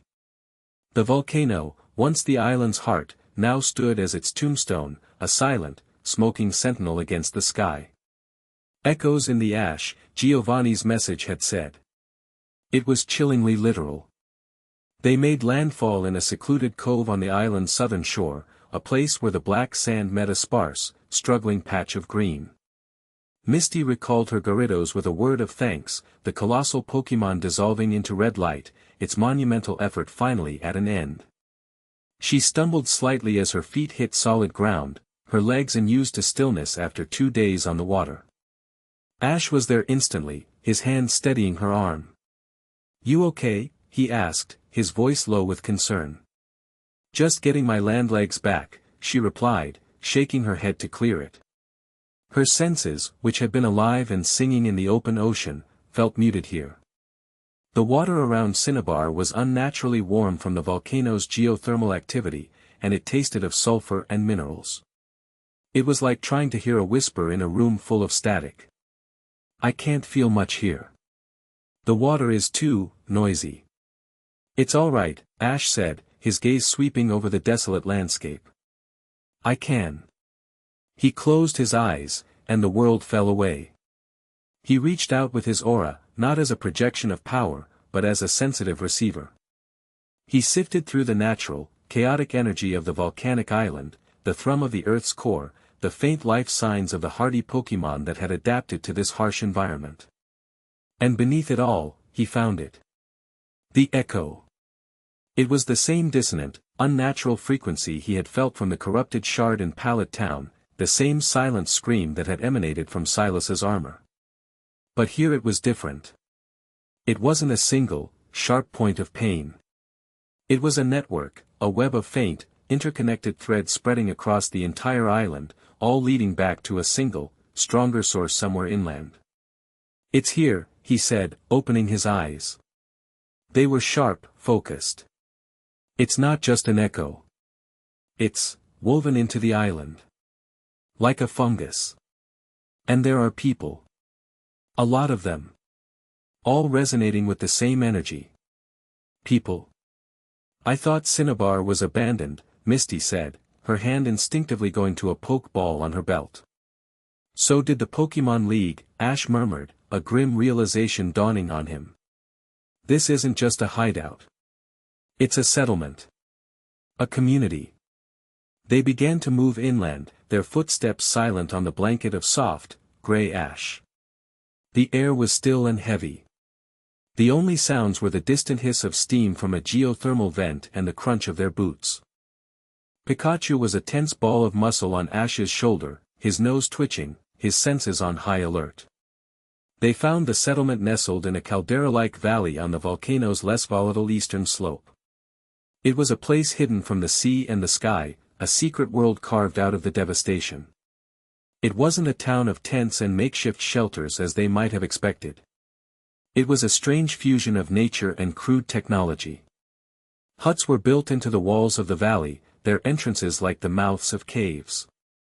Wires and pipes snaked along the ground, siphoning geothermal energy to power flickering lights and water purifiers. In the center of the valley, a group of people moved with a quiet, unnerving purpose. They were a motley collection of individuals. Some looked like rogue trainers, their clothes worn and patched. Others seemed to be ex-miners or engineers, their faces lined with hardship. There were families, too, children playing silently in the ash, their games devoid of the usual shouts and laughter.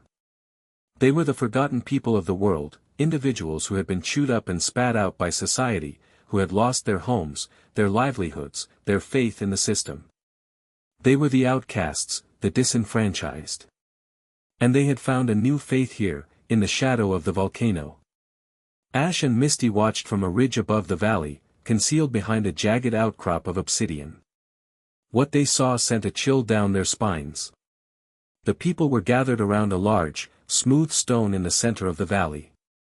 It was identical to the shard they had found in Pallet Town, only this one was the size of a car, and it pulsed with a slow, steady, hypnotic violet light. The people weren't praying to it or performing a ritual. They were simply basking in its presence. Their faces were serene, their eyes holding a placid, empty calm. Their Pokémon, a mix of hardy rock, ground, and fire types, sat or lay beside them, their eyes holding the same faint, violet haze as Silas's corrupted team. They were not enthralled or mind-controlled. They seemed content. At peace. "This is wrong," Misty whispered, her voice barely audible. "It's like a cult." "It's worse," Ash said, his aura sense telling him more than his eyes could see. The stone isn't controlling them. It's giving them something. It's taking the noise from their lives, their pain, their fear, their anger, and replacing it with silence. A quiet emptiness. And in return, their own life energy, their belief, is feeding the stone, making it stronger. The voiceless king, Misty breathed, the name Silas had uttered finally clicking into place. He's not a conqueror. He's a Messiah. Offering salvation to people who have nothing left. This was a far more complex and dangerous threat than they had imagined. They couldn't just storm in, have Pikachu blast the rock, and call it a day. These weren't enemies. They were victims who believed they were being saved. To attack the stone would be to attack their god. We need to talk to them, Ash decided, his expression hardening with resolve. We can't fight a belief. We have to understand it. And what if they don't want to talk? Misty asked, her hand tightening on her pokeball. What if they see us as intruders? Heretics. Then we'll show them the truth, Ash said simply. He stood up from their hiding place, making no move to conceal himself. Let's go. Their appearance on the ridge sent a silent ripple through the valley. Heads turned. The serene expressions on the faces of the settlers flickered, replaced by a uniform look of suspicion. A tall, broad-shouldered man with a weathered face and a long, gray beard detached himself from the group and began walking towards them. He carried no pokeballs on his belt, only a heavy-looking geological hammer. He stopped at the base of the ridge, looking up at them, his eyes, like all the others, holding that faint violet sheen. Strangers, the man said, his voice a low, gravelly rumble. The League's dogs have finally sniffed us out. You are not welcome. Here. This is a place of peace. Turn back. We're not from the League, Ash called down, his voice calm and clear. My name is Ash. This is Misty. We're not here to cause trouble. We're here because we've felt the power you're using. We know what it is.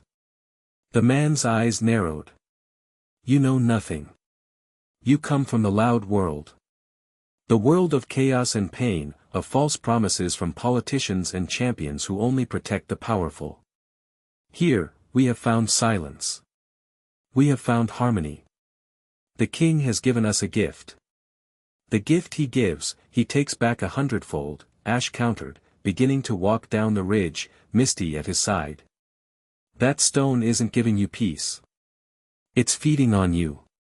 It's an emotional parasite, and its master, the voiceless king, is a force of entropy. It doesn't want to save you. It wants to unmake you. He spoke with such conviction, such absolute certainty, that the man, the elder, was momentarily taken aback. The words Ash used, entropy, unmake, were not the words of a common trainer. Blasphemy, the elder spat, his hand tightening on his hammer. You speak of things you do not understand. The king quiets the storm. He is the answer to a broken world. As they reached the valley floor, other settlers began to form a loose circle around them, their expressions turning from suspicion to hostility. Their Pokémon rose to their feet, low growls rumbling in their chests, the violet glow in their eyes intensifying. A large golem, its rocky body humming with the dissonant energy, stepped forward, its gaze fixed on Ash. We don't want to fight you, Misty said, her voice firm, trying to de-escalate the situation. We want to help you. We don't need your help, the elder declared. We have the king. If you will not leave, you will be made to. You are a disruption to the silence. The golem let out a challenging roar and stomped the ground, sending a tremor through the ash. It was a clear challenge. Ash didn't reach for a pokeball. He looked past the golem, his gaze fixed on the elder. A Pokemon battle won't solve this. This isn't about strength. It's about belief. Let me show you what you're worshipping. Before the elder could respond, Ash took a deep breath and focused. He didn't summon the brilliant blue light of his combat aura. Instead, he let a softer, more subtle wave of energy emanate from him. It wasn't an attack or a defense. It was an invitation. He opened his own mind, his own feelings, and projected them outward. He projected his bond with Pikachu, years of shared joy, victory, defeat, and unconditional friendship. He projected his love for Misty, the fierce, protective warmth that was the anchor of his soul. He projected the memory of every Pokémon he had ever befriended, every life he had ever touched, the vibrant, chaotic, beautiful symphony of connection that made up his world. It was the antithesis of the king's gift. It wasn't silence. It was music. The effect on the settlers was immediate and jarring. They flinched back as if struck. The serene, empty calm in their eyes was shattered, replaced by confusion, pain, and fear. Ash's projection was reminding their souls of what they had given up, the vibrant colors of emotion they had traded for a world of gray. The elder cried out and staggered back, his hands flying to his temples. What is this? This noise. This pain. Stop it. It's not pain, Ash said, his voice resonating with the power of his aura. It's life. It's feeling. It's everything that stone is stealing from you. The golem, however, reacted differently. Its mind was simpler, and the direct clash of aura, Ash's harmony versus the king's dissonance, drove it into a frenzy. With a roar of pure rage, its stony fists glowing, it charged, aiming a mega punch directly at Ash. Misty reacted instantly. Starmie, go. Psychic. Her star-shaped Pokémon emerged in a flash, its central gem glowing intensely. A wave of psychic power slammed into the golem, stopping its charge dead in its tracks. But the golem was immensely powerful, fortified by the valley's dissonant energy. It roared, straining against the psychic hold, its feet digging furrows in the ash. It's too strong. Misty grunted, the effort of the psychic hold reflecting on her face. The energy from that rock is fueling it. While Starmie held the golem, Ash turned his attention to the true source of the problem. He looked at the massive, pulsating violet stone. He could feel the network of energy it commanded, the way it was poisoning the very life of the island. And an idea, a dangerous, radical idea, sparked in his mind. He looked at Misty. The ocean, he yelled. You said the water here is noisy, full of geothermal energy. Yeah, so, she yelled back, her focus entirely on her Starmie's struggle. Don't just use the water. Use the noise. Use the volcano's power. Fight dissonance with chaos.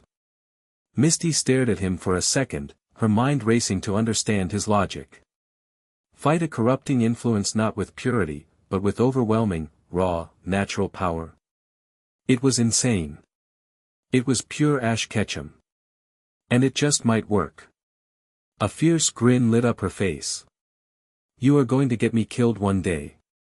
She closed her eyes, turning her senses away from the weak, sluggish streams and towards the immense, boiling heart of the island itself. She reached out, past the polluted shoreline, past the geothermal vents, and touched the vast, superheated water reservoirs deep within the volcano's plumbing. It was a terrifying, roaring inferno of power, a force of nature she had never dared to touch before. But Ash's words echoed in her mind. Fight dissonance with chaos. She took a deep breath and pulled. The ground began to shake. A deep, guttural groaning echoed up from the belly of the earth. The settlers cried out in alarm, thinking the volcano was about to erupt. Even Ash looked on with a mixture of awe and terror.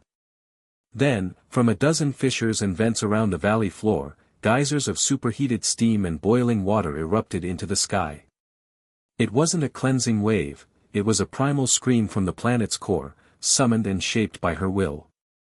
The scalding water didn't touch a single person or Pokémon. Misty was in control, a conductor of a chaotic orchestra. The steam and water converged, swirling into a furious vortex directly above the large violet stone. The stone reacted instantly. The slow, hypnotic pulse of violet light quickened, becoming a frantic, defensive strobe. It sensed the raw, untamable power Misty was wielding, a force of nature so chaotic it couldn't be absorbed or quieted. The golem, its power source threatened, broke free from Starmie's psychic hold with a final, desperate roar and charged at Ash again. But Ash was ready. This time, he met the charge head-on. Pikachu, Volt Tackle. Full power. Pikachu became a comet of pure electricity, rocketing forward. But Ash didn't just watch. He ran alongside his partner, his own body wreathed in blue aura. He reached out and, for a split second, placed his hand on Pikachu's back in the midst of the charge. His aura flowed into Pikachu, not just amplifying the attack, but stabilizing it, giving the raw power of Volt Tackle an unbreakable, focused core. The resulting impact was cataclysmic. The fusion of aura and electricity didn't just strike the golem, it passed through it. For a moment, the golem's rocky body was illuminated from within, a cage of stone holding a sun. The dissonant violet energy within it was not just overpowered, it was annihilated, vaporized by a power that was its polar opposite. The golem froze, the light vanished, and it collapsed into a heap of inert, smoking boulders, its form completely broken. At the same instant, Misty brought her hands down in a sharp, definitive motion. Now! The vortex of volcanic water and steam crashed down upon the great stone. The sound was a deafening roar of hissing steam and shattering rock. The violet light flared violently, a silent scream of agony, and was then extinguished forever. The great stone cracked, splintered, and then crumbled into a pile of ordinary, blackened rock, doused and cooled by the geothermal water. The moment the stone was destroyed, the web of dissonance across the island vanished. The oppressive silence was gone. The world rushed back in with a roar, the wind, the hiss of the dying geysers, and the pained, confused cries of the settlers. They collapsed to their knees, clutching their heads as the full weight of their suppressed emotions, months, even years, of grief, anger, and despair, came flooding back in a brutal, overwhelming wave. The empty peace was gone, replaced by a tsunami of raw, unfiltered pain. Ash and Misty stood in the center of the devastated valley, breathing heavily, surrounded by the weeping, broken community. Starmie was recalled, and Pikachu leaped back to Ash's shoulder, equally drained. They hadn't just won a battle. They had shattered a faith, and left nothing but agony in its place. The moral weight of their victory was crushing. The elder, his face streaked with tears and ash, looked up at them, his eyes no longer holding the violet haze, but only a deep, bottomless despair. "What have you done?" he rasped, his voice choked with sobs. "You've brought the noise back. You've brought back the pain." Ash walked over and knelt in the ash in front of the old man. His face held no triumph, only a deep, profound empathy. "I know it hurts," Ash said softly. He didn't offer a platitude or an easy answer. He offered the simple, hard truth. The silence was a lie. It was a cage that felt like a sanctuary. Feeling this is the first step to truly healing. You can't build a new life on an empty foundation. You have to build it on this. On the pain, on the memories, on the anger. You build on it, and you build it together. He looked around at the other settlers, who were beginning to huddle together, comforting each other, their shared grief becoming a new, fragile bond. You came here because the world broke you and left you behind. Don't let the king do the same. Don't let him break you and leave you empty. As he spoke, he felt another presence. A different kind of power. He looked up towards the smoldering crater of the volcano. Standing at the edge, silhouetted against the plume of smoke, was a Pokémon. It was massive, a reptilian beast with wings like tattered sails and a long, serpentine neck. It was a Pokémon of immense power, a legendary guardian of the sea. Lugia. But it was wrong. Its movements were sluggish, its silver-white hide was dull and marked with dark, vein-like patterns of corruption. The voiceless king's influence, spreading through the ocean's depths, had been poisoning it, slowly, quietly. Misty's raw, chaotic use of the island's geothermal power had been like a shock to its system, waking it from its poisoned slumber. It let out a low, pained cry, a sound that was both a plea for help and a warning. The settlers gasped, staring up at the ailing legendary. The guardian of the sea, the elder whispered in awe and horror. "It's sick." Misty followed Ash's gaze, and her heart clenched. Her innate connection to water Pokémon allowed her to feel the creature's pain as if it were her own. It was a deep, systemic corruption, a slow poisoning of its very life force. "The king's influence isn't just on the land," she said, her voice grim. "It's in the oceans. It's spreading, unseen, turning the currents sour. This whole archipelago, it's becoming a cradle for his power. And it's killing the planet's guardians." They had won the battle for Cinnabar, but in doing so, they had revealed the true scale of the war. This wasn't about rogue communities or isolated incidents. It was a global sickness, a creeping plague that was infecting the very heart of the world. They had treated a symptom, but the disease was far more advanced than they had ever imagined. And a sick, corrupted legendary Pokémon was a catastrophe waiting to happen.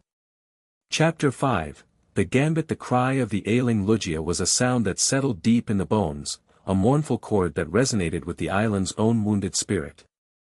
It lingered in the air long after it had faded, a stark reminder of the victory's bitter cost. The people of the valley, their faces etched with a mixture of newfound grief and ancient reverence, stared up at the legendary creature, their personal suffering momentarily forgotten in the face of a dying god. Ash and Misty stood side by side, the dust of their battle settling around them. The immediate threat was gone, but the immense, corrupted form of Lugia cast a literal and metaphorical shadow over them all. This was the consequence of the king's influence they hadn't foreseen, not just the seduction of the desperate, but the slow, silent decay of the world's natural guardians. "We can't leave it like this," Misty said, her voice tight with a mixture of empathy and a doctor's urgent concern. She could feel the sickness radiating from the Pokémon, a cold, sluggish current in the flow of life. "That poison, it's not just in its body. It's in the water, in the very essence of its being. It's like a chronic disease. Aura can soothe pain, but it can't cure a poison this deep," Ash said, his gaze fixed on the creature. He could feel its life force, a once brilliant sun now shrouded in a suffocating fog. "This isn't something we can fix with a single blast of power. This is systemic. The problem isn't just Cinnabar. It's the whole ocean." An idea began to form in his mind, a long shot born from a desperate need for knowledge.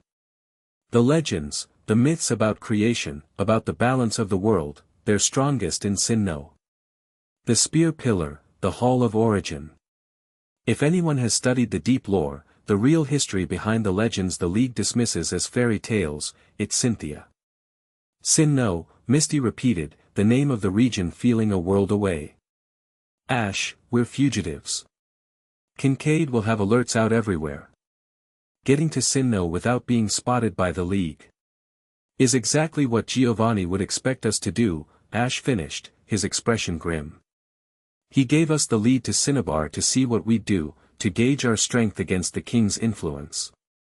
He's playing a long game, using us as his scouting party. The last thing he, or Kincaid, would expect is for us to walk right into the heart of one of the most organized and powerful League regions in the world."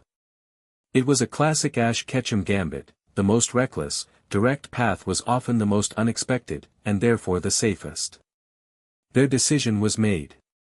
But they couldn't just leave. Ash turned to the elder, who was now helping a young woman to her feet, his face a mask of weary resolve. "The League will come eventually," Ash said, his voice carrying across the silent valley. "They'll see the energy signature is gone. When they do, tell them what happened here. Tell them about the voiceless king. Tell them about Lugia. Make them listen." The elder looked at Ash, his eyes holding a new, fragile clarity. The man who had minutes ago called him a blasphemer now saw a savior, and it was a weight Ash didn't want. "They will not believe us. We are outcasts. Then make them, Ash said, his tone unyielding. You have a voice again. Use it. Roar. With a final, meaningful look at the watching community, Ash and Misty turned to leave. They had planted a seed of rebellion, not against the League, but against the silence. It was all they could do. Their journey to Sinnoh was a masterclass in stealth and misdirection. They bartered passage on a smuggler's ship heading north, paying with the few valuables they had. They laid low, 2 more anonymous faces in a crew of hard-bitten sailors who asked no questions. Ash spent the long days on the rolling sea in a state of deep meditation, trying to parse the faint, tangled threads of the king's energy. It was no longer a clear signal, but a background hum across the globe, a sign that the infection was spreading, becoming part of the world's ambient noise. They landed in Kanto City under the cover of a foggy night, the great library silhouette a comforting beacon in the gloom. A quick, clandestine message sent via a public terminal was all it took. An hour later, a sleek, black car with tinted windows pulled up beside them. The door opened, and a woman with long, blonde hair and a calm, knowing smile looked out. I had a feeling I'd be hearing from you two sooner or later, Cynthia said, her voice a soothing balm of familiar authority. Get in. Before someone recognizes you. Inside the champion's private apartment overlooking the city, the full story came tumbling out. Ash and Misty recounted everything, the wedding, Silas, the voiceless king, Kincaid's paranoia, the community on Cinnabar, and the sickening of Lugia. Cynthia listened with an unwavering, intense focus, her Garchomp resting placidly at her feet. When they finished, a heavy silence filled the room. The voiceless king, Cynthia murmured, her gaze distant, as if searching through a mental library of ancient texts. The name is not in any of the common legends.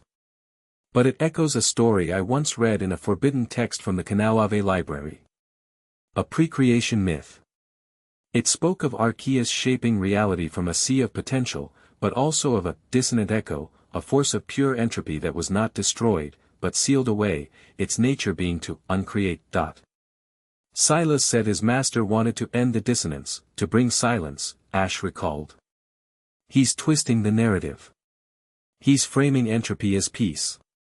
A powerful lie, Cynthia agreed, her expression grim. Especially to those who have only known suffering. Ash, this is a threat on a scale that makes Team Galactic's ambitions look like child's play. Cyrus wanted to remake the universe in his image. This entity wants to erase it. She looked at them, her respect clear in her eyes.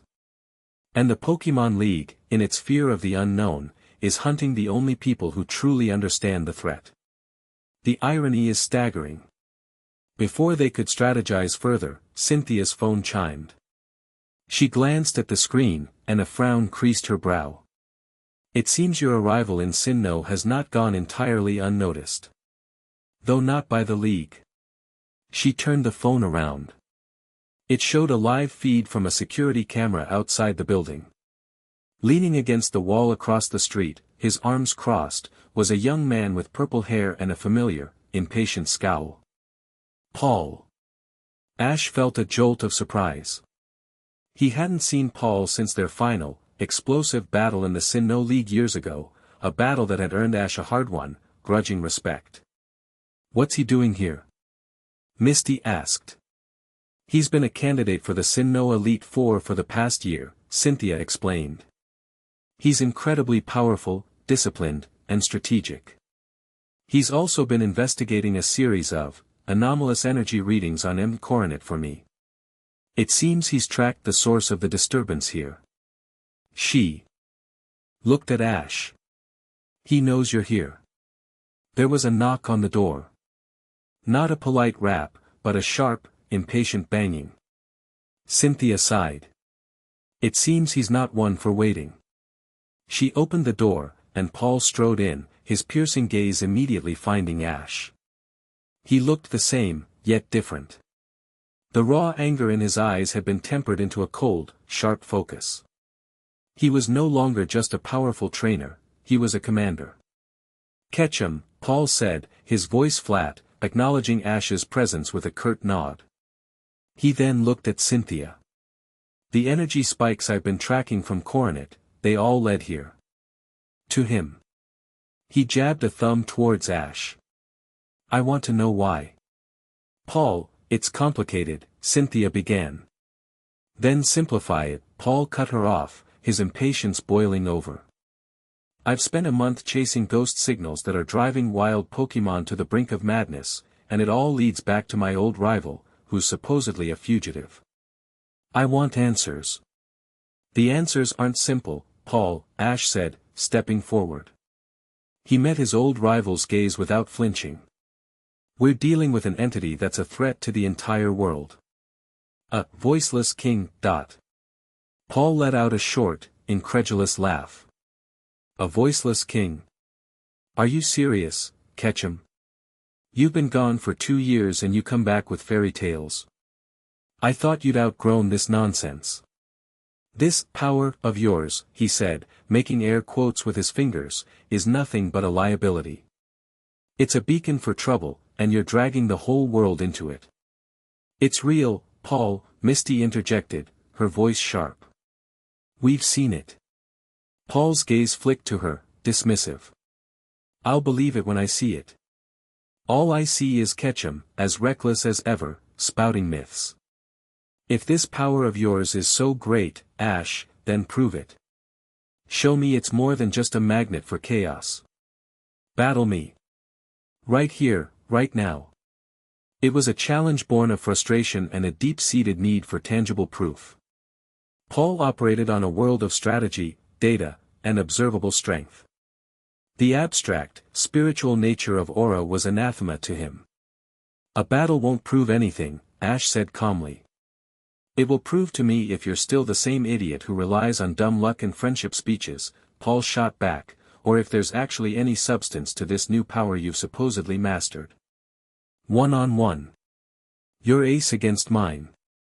Cynthia looked between them, a flicker of concern in her eyes. But Ash saw something else in Paul's challenge. It wasn't just arrogance. It was a desperate need to understand, to quantify the threat in a way he could process. A battle was the only language Paul truly trusted. Fine, Ash agreed, a sudden, decisive glint in his eye. But not here. There's a place.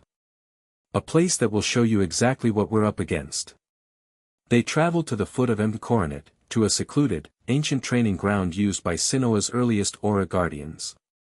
It was a plateau of rock, scarred with the energy of 1,000 battles, the air thick with the mountain's primal power.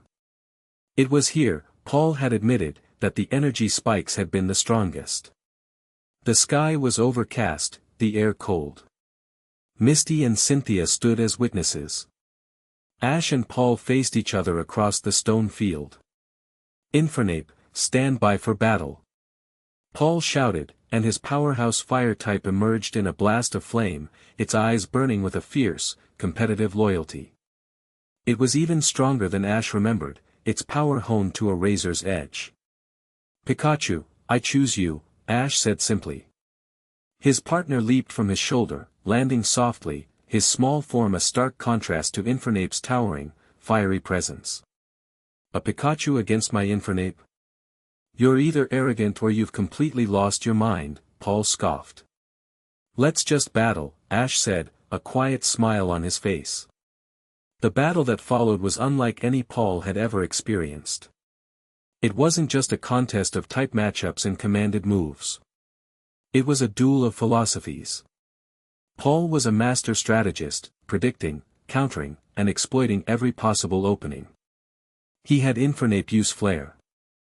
Blitz, then dig to avoid the counterattack, then close combat in a brutal, efficient sequence. But Ash wasn't commanding Pikachu. He was dancing with him. There were no shouted commands. A slight shift in Ash's weight, a flick of his eyes, a surge of intent through their shared aura, that's all it took. Pikachu moved with a fluidity that seemed to defy physics, dodging a mock punch by a hair's breadth, using Iron Tail not to attack, but to vault off the ground, twisting in mid-air to avoid a blast of fire. Stop dodging and fight. Paul roared in frustration, his perfect strategy being dismantled by pure, unpredictable instinct. "We are fighting," Ash called back. He closed his eyes. "Now, buddy. Show him." Pikachu's body lit up, not with the gold of an electric attack, but with the shimmering blue of aura. He didn't move. He stood his ground as Infernape charged, wreathed in the flames of a final, all-out flare blitz. At the last possible second, Pikachu's eyes snapped open. He held out a tiny paw. An aura sphere, identical to the one Lucario used, but smaller, more concentrated, formed in an instant and shot forward. It wasn't a powerful blast. It didn't explode. It struck Infernape's flare blitz, and instead of countering the fire, it seemed to communicate with it. The violent, raging flames of the attack suddenly calmed, swirled, and dissipated into harmless sparks, leaving a very confused Infernape standing a few feet from a perfectly calm Pikachu. Paul stared, his mouth agape, his strategic mind utterly broken by what he had just witnessed. Ash hadn't defeated the attack. He had reasoned with it. He had used his own energy to pacify the energy of his opponent. How? Paul whispered, speechless. Before Ash could answer, the world went wrong. The sky above M. Coronet, already gray, darkened as if a storm had gathered in an instant. The air grew cold, and the oppressive, soul-crushing silence they had felt at the wedding descended upon the mountain. Silas appeared. He didn't materialize on the battlefield. He and a dozen armored, silent followers appeared on the ridges surrounding the plateau, their featureless helmets turning in unison to look down at them. And they were not alone. With them were Pokémon, a small army of them, all bearing the violet corruption.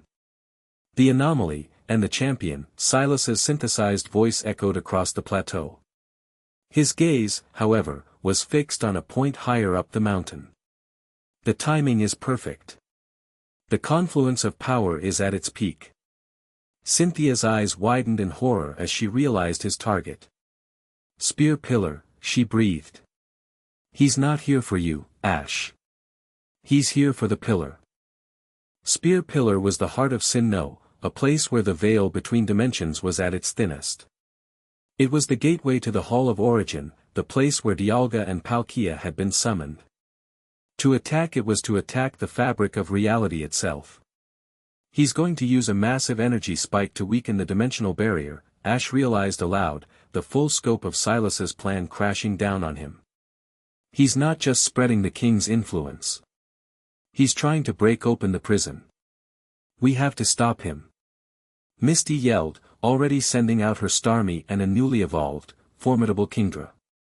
Paul, shaken from his stupor, recalled his Infernape and sent out his own team, a brutal, powerful lineup including his Electivire and Ursaring. The shock of his battle with Ash was replaced by the cold fury of a defender. "They will not set one foot on that pillar," he snarled. The battle that erupted was chaos. Silas's followers and their corrupted Pokémon descended from the ridges, their movements silent and unerringly coordinated. Ash, Misty, Cynthia, and a reluctant but resolute Paul found themselves fighting back-to-back, a desperate alliance against a silent tide. Aura-infused thunderbolts from Pikachu met corrupted shadow balls. A hydro pump from Misty's Kingdra clashed with the unnatural psychic energy of a dozen alakazams at once. Cynthia's Garchomp was a whirlwind of tooth and claw, while Paul's Electivire absorbed and redirected attacks with brutal efficiency. But they were outnumbered. And Silas wasn't even fighting. He stood on the highest ridge, his hand raised towards the peak of Empty Coronet. A dark, spiraling vortex of violet energy was gathering above him, fed by the collective power of his followers. It was a ritual. "He's channeling their energy." Ash yelled over the din of battle. "We have to break their formation. There's too many of them." Paul yelled back, his Ursaring taking a vicious hit from a corrupted Machamp. Ash knew they couldn't win a battle of attrition. They needed a gambit. He looked at Paul, their eyes meeting across the battlefield. In that moment, their rivalry, their philosophies, none of it mattered. There was only the mission. Paul. I need a path. Straight to Silas. Give me 10 seconds. Ash shouted. Paul didn't question it. He understood. He roared a command, and his entire team focused their fire on a single point in the enemy line, a relentless, overwhelming assault of fire, electricity, and raw physical power. For a fleeting moment, a path was cleared through the chaos. Go! Paul bellowed.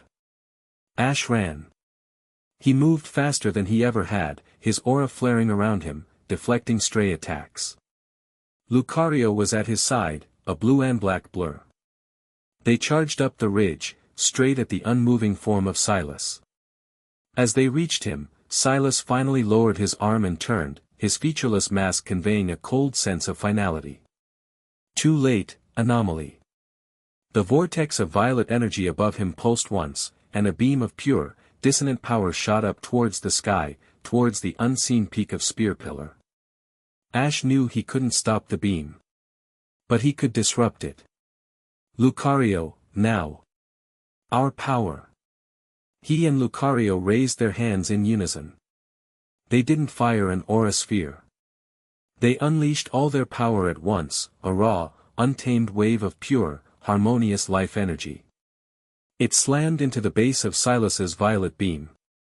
The two opposing forces met with a sound that was not heard, but felt, a violent tearing of reality itself. For a moment, the world went white. When vision returned, Silas and his followers were gone. The beam of energy was gone. The battle was over. But the damage was done. High above them, at the peak of M. Coronet, the sky was fractured.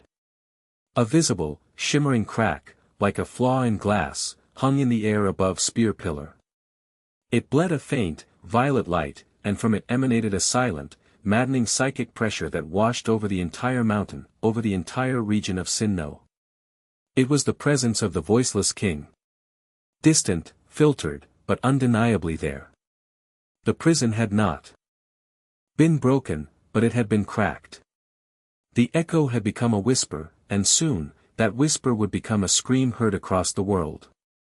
Paul stared up at the crack, the last vestiges of his skepticism vaporized, replaced by a cold, terrifying understanding. The fairy tale was real. And it was a horror story. Chapter 6, The fracture. The fracture above Spear Pillar was not a storm cloud that would pass.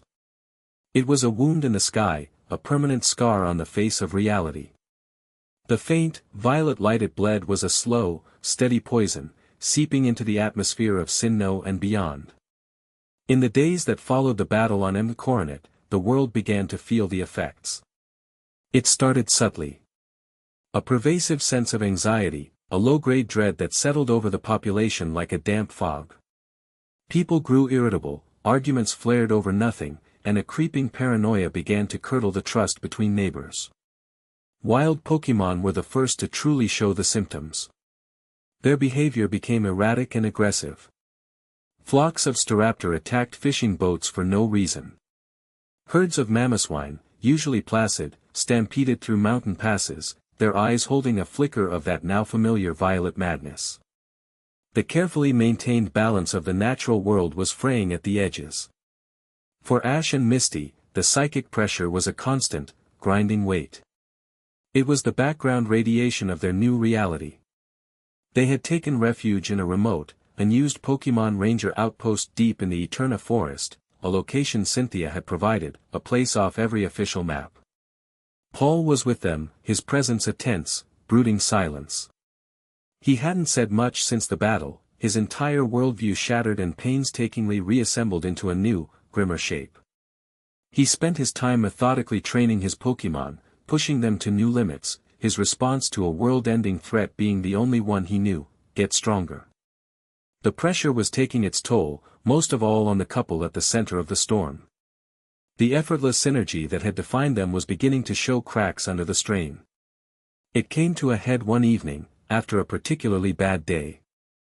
A report had come through Cynthia's secure line: the sickened Lugia on Cinnabar had vanished, diving into the deep ocean trenches, its corrupted energy now an untraceable cancer spreading through the world's currents.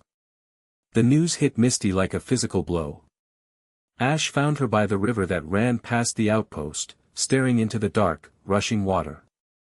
He had just finished a grueling aura session, trying to pinpoint Silas's location, but the psychic noise from the fracture made it like trying to hear a whisper in a hurricane. He was drained and frustrated. "Any luck?" he asked, his voice rough with exhaustion. Misty didn't turn.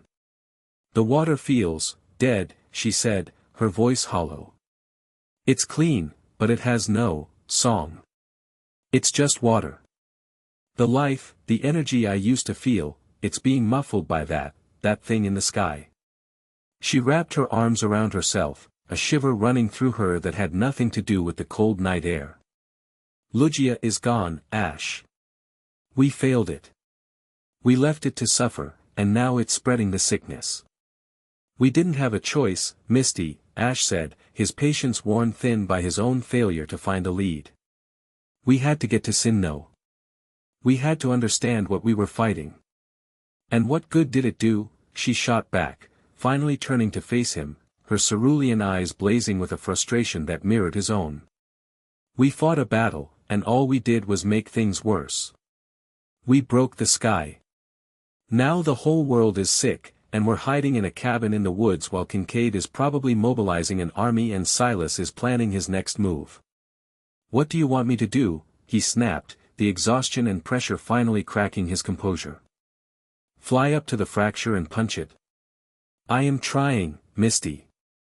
I'm trying to find him, trying to figure out a way to fix this, but the weight of this thing, it's on me." Silas said it. "I'm the anomaly. I'm the one drawing this thing to us. It's my fault." The moment the words left his mouth, he regretted them. But they hung in the air between them, sharp and poisonous. "Your fault?" she repeated, her voice dangerously quiet. She took a step closer, her anger now laced with a deep, cutting pain.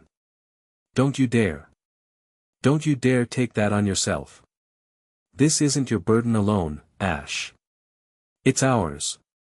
When did you forget that? When did we become I?" "I haven't forgotten," he argued, raising his voice. "But I'm the one with the aura screaming in my head every second of the day. I'm the one who feels every bit of this wrongness. You don't know what it's like." It was a low blow, and he knew it. He saw the flash of hurt in her eyes, and it was like a knife in his gut. "You're right," she said, her voice dropping to a whisper, all the fight draining out of her, replaced by a chilling emptiness. "I don't. I just feel the world I've loved my entire life dying around me. I just feel my own connection to everything fading away. And I have to watch the man I love try to carry the entire weight of it on his own shoulders because he's too stubborn or too proud to let me help him bear it." She looked at him, her eyes glistening with unshed tears. "I'm scared, Ash. I'm terrified that one day, you're going to pour so much of yourself into this fight that there will be nothing left. That I'll lose you not to Silas or the king, but to your own sense of responsibility." She turned and walked away, back towards the cabin, leaving him standing alone by the silent river. The argument had been born of fear, of love, of the immense, crushing pressure they were both under. It was the first real fracture in their own world, a dissonance that echoed the one in the sky. And it was exactly the kind of emotional chaos the voiceless king fed on. Ash stood there for a long time, the cold of the night seeping into him. Her words had hit their mark, exposing a truth he hadn't wanted to admit to himself. He was trying to be the hero, the lone guardian, because he was terrified of what it would cost her if they faced it together. He was trying to protect her, and in doing so, he was pushing her away. He was about to go after her, to apologize, to fix what he had broken, when a new presence made itself known. It was not a sound or a sight, but a sudden, chilling drop in temperature and the unmistakable feeling of being watched by a predator. From the deepest shadows of the Eterna forest, a figure stepped into the faint moonlight. The man was impeccably dressed in a dark, tailored suit, his posture one of relaxed, absolute power. At his side, a Persian with a jewel on its forehead watched Ash with intelligent, calculating eyes. Giovanni, Ash breathed, his body instantly shifting into a defensive stance. Pikachu, who had been dozing on a tree branch, was instantly awake, landing on Ash's shoulder with a menacing growl. Ash Ketchum, Giovanni said, his voice a smooth, deep baritone that held no hint of surprise. You've been remarkably difficult to track. It seems your abilities include a certain talent for hiding. A talent my own organization could make use of. What do you want? Ash asked, his hand hovering over a pokeball. The same thing you do, in a sense, Giovanni replied, taking a casual step forward. He gestured vaguely towards the sky, where the fracture was a faint, ugly scar against the stars. I want to solve the problem of the voiceless king. I have been aware of this entity for far longer than you. My researchers detected its energy signatures nearly a decade ago, faint whispers from the deepest, most forgotten corners of the world. I have dedicated considerable resources to understanding it. Understanding it, or figuring out how to control it? Ash countered, his voice dripping with contempt. A thin, appreciative smile touched Giovanni's lips. Control is merely a higher form of understanding. You see this entity as a plague to be eradicated. I see it as the single greatest source of power in the universe. A power that, in the right hands, could bring true order to this chaotic, messy world. An order enforced not by weak-willed politicians or sentimental champions, but by absolute, undeniable strength.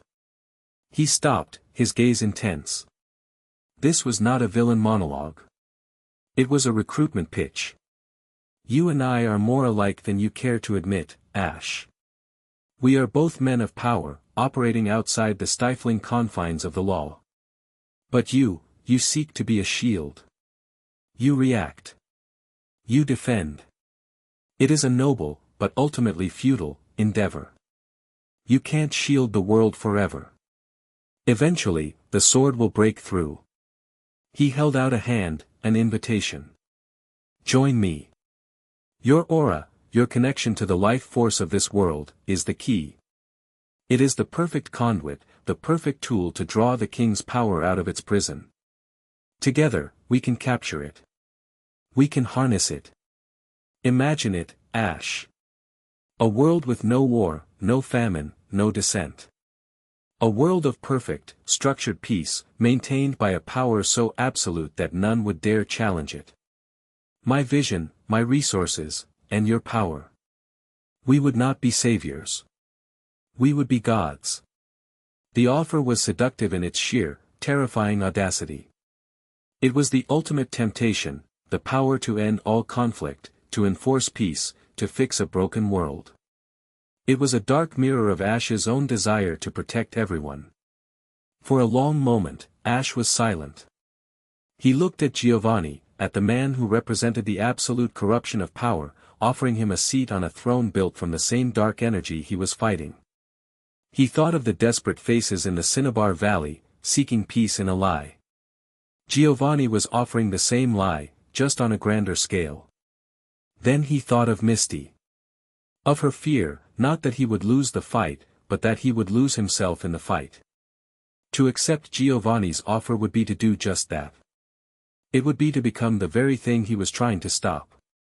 A slow, cold smile spread across Ash's face. You're right about one thing, Giovanni, he said, his voice calm and clear. I am a shield. And a shield's purpose isn't to be a sword. It's to protect what's behind it. You see a world to be controlled. I see a world worth fighting for, flaws and all.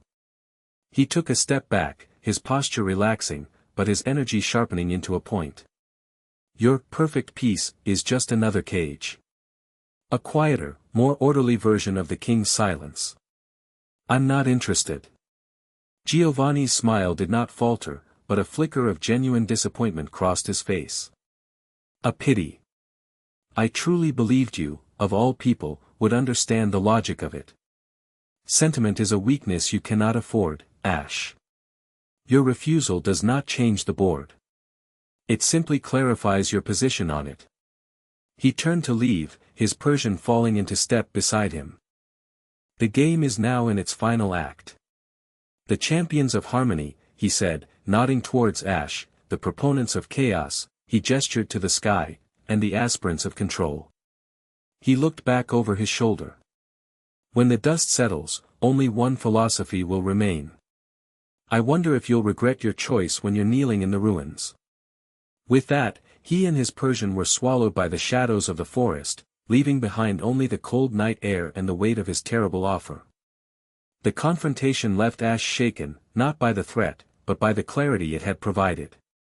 Giovanni's dark ambition had acted as a perfect foil, illuminating the flaw in his own thinking.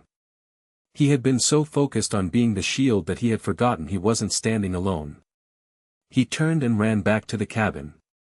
The door was ajar. He pushed it open to find the main room empty. A quick search showed Misty's pack was gone. A single pokeball sat on the table where she had been sitting. It was her Psyduck's. A note lay beside it. He'd just give you a headache. I need some air. I need to think. His heart plummeted. In his arrogance, in his fear, he had pushed her away. And now she was gone. He had won an ideological battle against a supervillain and lost the only thing that truly mattered in the process. He sank into a chair, his head in his hands, the full weight of his failure crashing down on him. Pikachu nuzzled his cheek, offering what little comfort he could. He didn't know how long he sat there, but the sound of footsteps outside snapped him out of his despair. He looked up to see Paul standing in the doorway, his expression unreadable. She went east, Paul said, his voice flat. Towards the coast. Took her Starmie. Ash looked at him, surprised. You saw her leave? I'm not blind, Paul grunted. Or deaf. I heard your little domestic dispute. He leaned against the doorframe, his arms crossed. For the first time, the cold barrier around him seemed to crack, revealing a sliver of something else. For a guy who preaches about the power of bonds, you're a real idiot when it comes to your own. The blunt, harsh criticism was exactly what Ash deserved. He flinched, but didn't argue. Paul pushed himself off the doorframe. That fracture in the sky, that king, we can't beat it. Not like this. Not with you fighting your girlfriend and me just punching things harder. It's a strategic nightmare. Our enemy feeds on chaos, on fear, on division. And right now, we're giving it a 7-course meal. He looked Ash dead in the eye. You want to be a shield. A shield that isn't braced correctly is worthless. It shatters at the first blow. She's your brace. You're stronger together. I saw it at your wedding. Silas saw it too. He called her a variable that was not given sufficient weight. He knows she's your strength, and you're treating her like a liability. The words, coming from Paul of all people, were a brutal, necessary slap in the face. He was right. In trying to protect Misty, Ash had disarmed himself of his greatest weapon and his greatest strength, their partnership. Go get her, Ketchum, Paul said, his tone returning to its usual abrasive gruffness as he turned away. Fix your mess. The fate of the world literally depends on it. And frankly, your moping is distracting my Electivire. Ash stood up, a new, desperate resolve filling him. He had faced down Giovanni's temptation and seen the truth. Now he had to prove it. He grabbed his pack, recalled Pikachu to his shoulder, and ran out of the cabin, east, towards the coast, towards the partner he had so foolishly driven away. The race to save the world could wait. First, he had to save his own.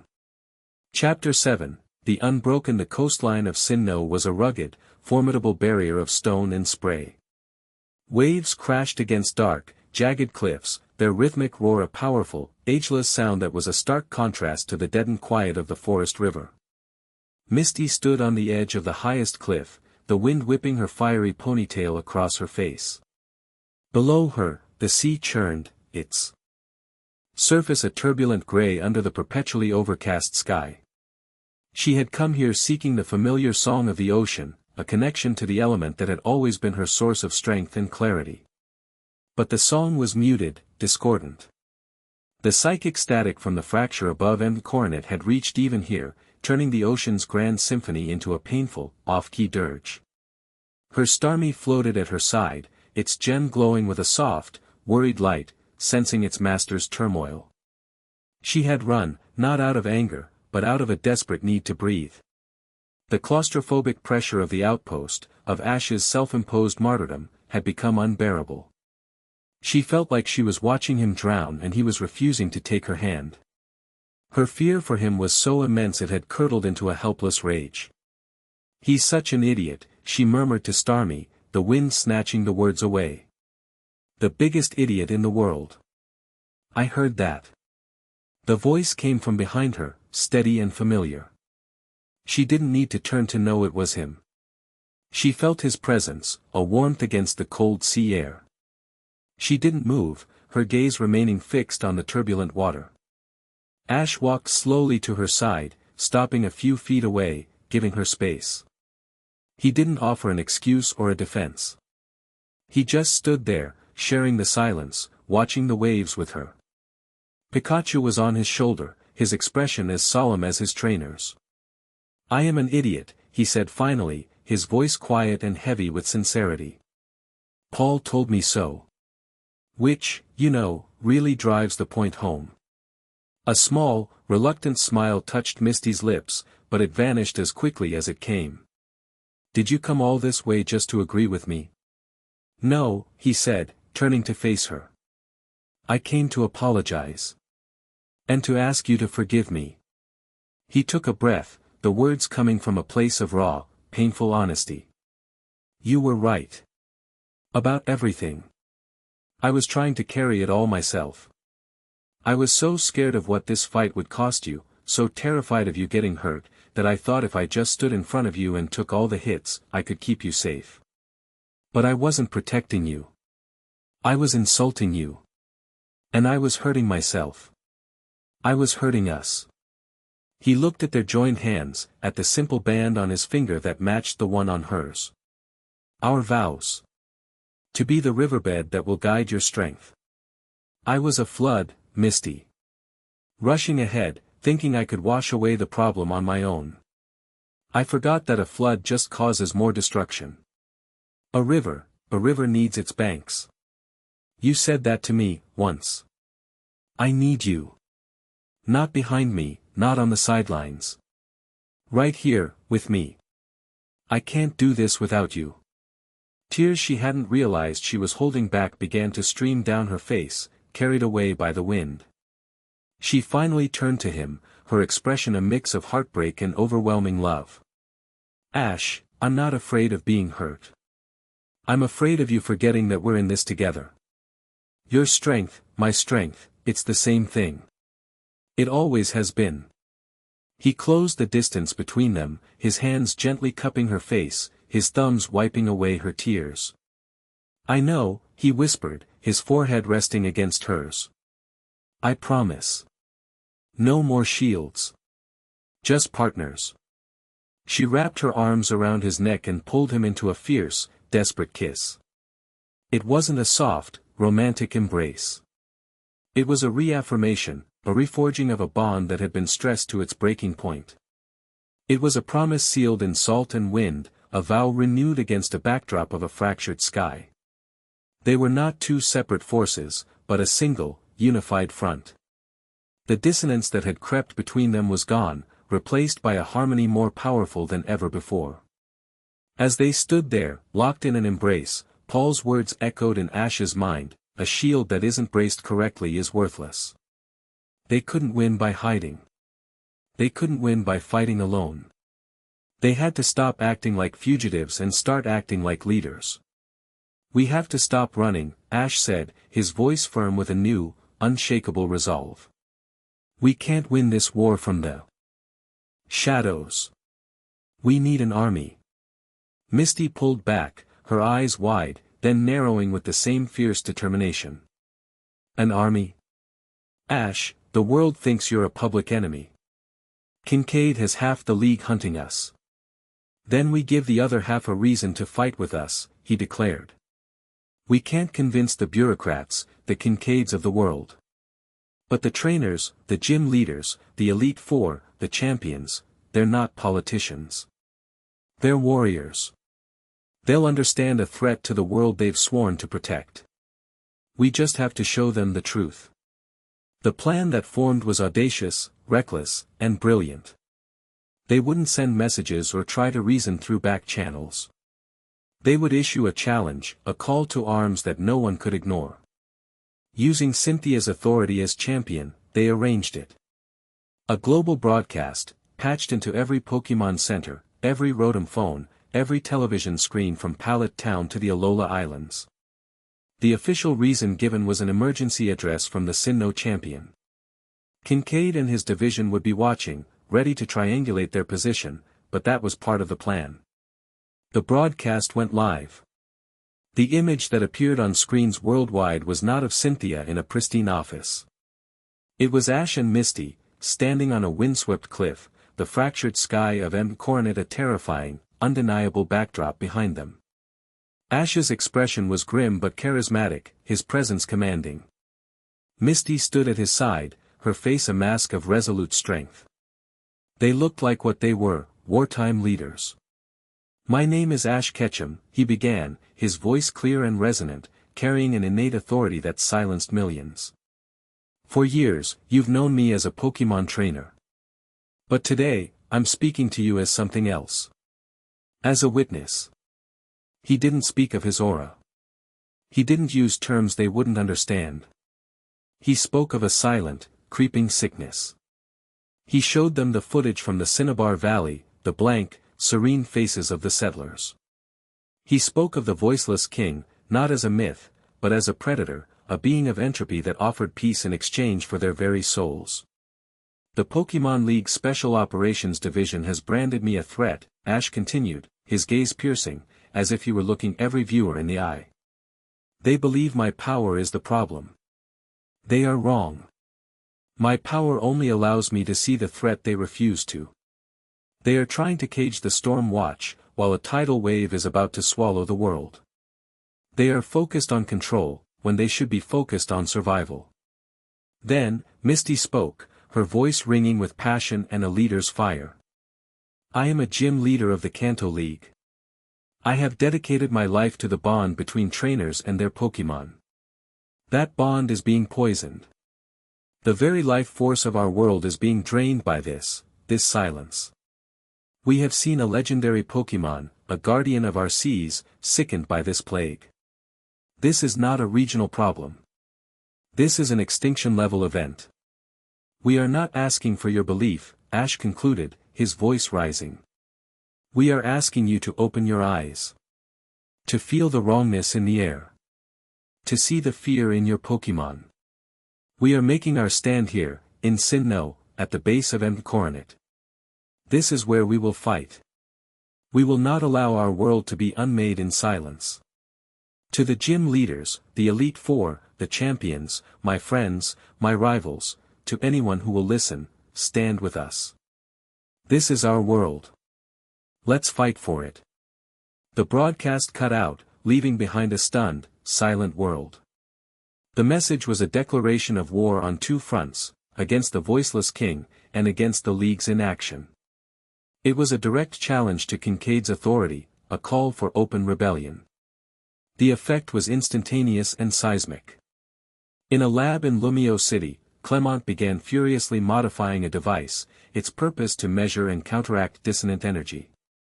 In Hoenn, May and Serena started organizing local trainers, creating neighborhood watch groups to protect wild Pokemon. In Unova, Iris took to the skies on her Haxorus, rallying the remote villages of the Dragon Spiral Tower. And the leaders answered. Stephen Stone, the Hoenn champion, appeared in Sinnoh first, his gleaming Metagross at his side, his presence a quiet, firm statement of support. Lance, the champion of Kanto and Johto, arrived with his Dragonite, his expression grim and resolute. One by one, then in waves, they came, gym leaders like Faulkner and Flannery, Elite Four members like Flint and Drasna. Old friends like Brock, who had already been working on a countermeasure, arrived with a team of doctors and a surprising discovery. "It's not a poison in the traditional sense," Brock explained, presenting his findings to the impromptu war council they had formed in a massive cave system at the foot of the mountain. "It's a psychic pathogen. It doesn't respond to antidotes. But I found that certain combinations of berries, lum, pecha, and a few rare ones from Alola, when combined with specific herbal compounds, can create a bomb. It doesn't cure the corruption, but it soothes the psychic agitation. It gives the Pokémon a chance to fight back, to find their own will again. It's a way to fight without destroying the victims." Gary Oak arrived, not with Pokémon, but with a team of researchers and a truck full of equipment. He had abandoned his own projects and dedicated his entire lab to analyzing the dimensional fracture. "It's a stable rift, but it's bleeding energy," he explained, pointing to a complex diagram on a holographic display. "Silas's ritual didn't just crack the barrier, it created a resonance cascade. The king's prison is now vibrating at the same frequency as our reality. Eventually, the barrier will dissolve entirely. We're not just fighting an army. We're fighting physics." It was a global alliance, a force the likes of which the world had never seen, united not by a formal league, but by a shared purpose, all under the unofficial command of an 18-year-old fugitive and his wife. As their forces gathered, so did the enemies. The area around Coronet became a war zone. Hordes of corrupted Pokémon, drawn by the growing power of the fracture, swarmed the mountain, their attacks relentless and without strategy, a tide of mindless violence. And then, Silas returned. He appeared at the head of a massive army of his own, not just corrupted Pokémon, but his black-armored followers, the heretics of silence, their numbers now in the hundreds. They moved with chilling coordination, setting up a perimeter, their goal clear, to protect the fracture as it grew, to hold back the forces of harmony until their king's arrival was complete. The climax arrived on a day when the sky itself seemed to weep. The battle for Coronet began. It was not a single battle, but 100 skirmishes across the mountain's vast slopes. It was a strategic masterpiece orchestrated by the combined genius of the world's greatest trainers. Steven and his steel types formed an unbreakable defensive line at the mountain's base. Lance and his dragons rained down fire and fury from the sky. Cynthia and Paul led elite strike teams, punching holes in the enemy's flanks. Ash and Misty were the heart of the battle, moving wherever the fighting was thickest, a whirlwind of aura and water, their synergy a beacon of hope on the chaotic battlefield. Ash fought like never before. He and Lucario were a single entity, their movements a blur of blue light and raw power. He didn't just fight with his Pokémon, he fought through them, his aura amplifying their attacks, shielding them from harm, connecting them all in a network of perfect communication. He was a general leading from the front line, his charisma and combat dominance an undeniable force that inspired everyone around him. Misty was his equal, a force of nature in her own right. She commanded not just her own team, but the very environment. She turned mountain streams into raging torrents to wash away enemy battalions, summoned curtains of thick fog to conceal her allies' movements, and encased high-value targets in prisons of solid ice. She was the ultimate battlefield controller, her strategic mind perfectly complementing Ash's role as the tip of the spear. But just as the tide seemed to be turning in their favor, a new player entered the field. A fleet of sleek, unmarked gunships descended from the clouds, bearing no insignia but possessing a cold, military precision. They ignored the corrupted forces and opened fire on the allied trainers. Kincaid, Ash snarled, watching as a beam of energy forced Lance's Dragonite to swerve violently. Chairman Kincaid's anti-deity task force had arrived. They were clad in gray, high-tech armor, wielding weapons designed not to capture, but to neutralize high-level energy signatures. They were here to contain the situation, and to them, the greatest threat on the field was not Silas's army, but Ash's. All units, target the primary anomaly and his command structure. Kincaid's voice boomed from the lead gunship's external speakers. Neutralize all unregistered paranormal combatants. The battle devolved into a three-way war. Ash's alliance was now fighting a war on two fronts, caught between the mindless zealots of the Voiceless King and the cold, misguided order of the Pokémon League. Silas, watching from a high vantage point, made his move. Seeing his enemies divided, he led a charge of his elite guard, aiming for the heart of the Allied command, Cynthia and Gary's research post. It was a devastating, surgical strike. Ash saw it happen. He saw Silas, a black-armored phantom of death, cut through the lines, his corrupted Pokémon moving with unnatural speed. He was about to intercept, but a squad from Kincaid's task force descended, their weapons glowing, boxing him in. "Stand down, Anomaly," their squad leader commanded. "You are to be neutralized." At that moment, from his vantage point, Silas redirected his forces. A dozen of his most powerful corrupted Pokémon, Tyrannitars, Metagrosses, Dragonites, unleashed their strongest attacks, not at Cynthia, but at Kincaid's squad that was surrounding Ash. It was a massive, overwhelming barrage. The squad leader's eyes widened in terror. His men were caught, their weapons aimed at Ash, their backs to a tidal wave of destructive power. They were about to be annihilated. In that split second, Ash made a choice. He didn't dodge. He didn't counterattack. He slammed his hands on the ground, and a dome of pure, crystalline blue aura erupted around him, expanding outwards to envelop the entire squad of Kincaid's soldiers. The combined force of a dozen hyper beams and dark pulses slammed into the aura shield. The dome cracked, spiderwebbing under the immense pressure.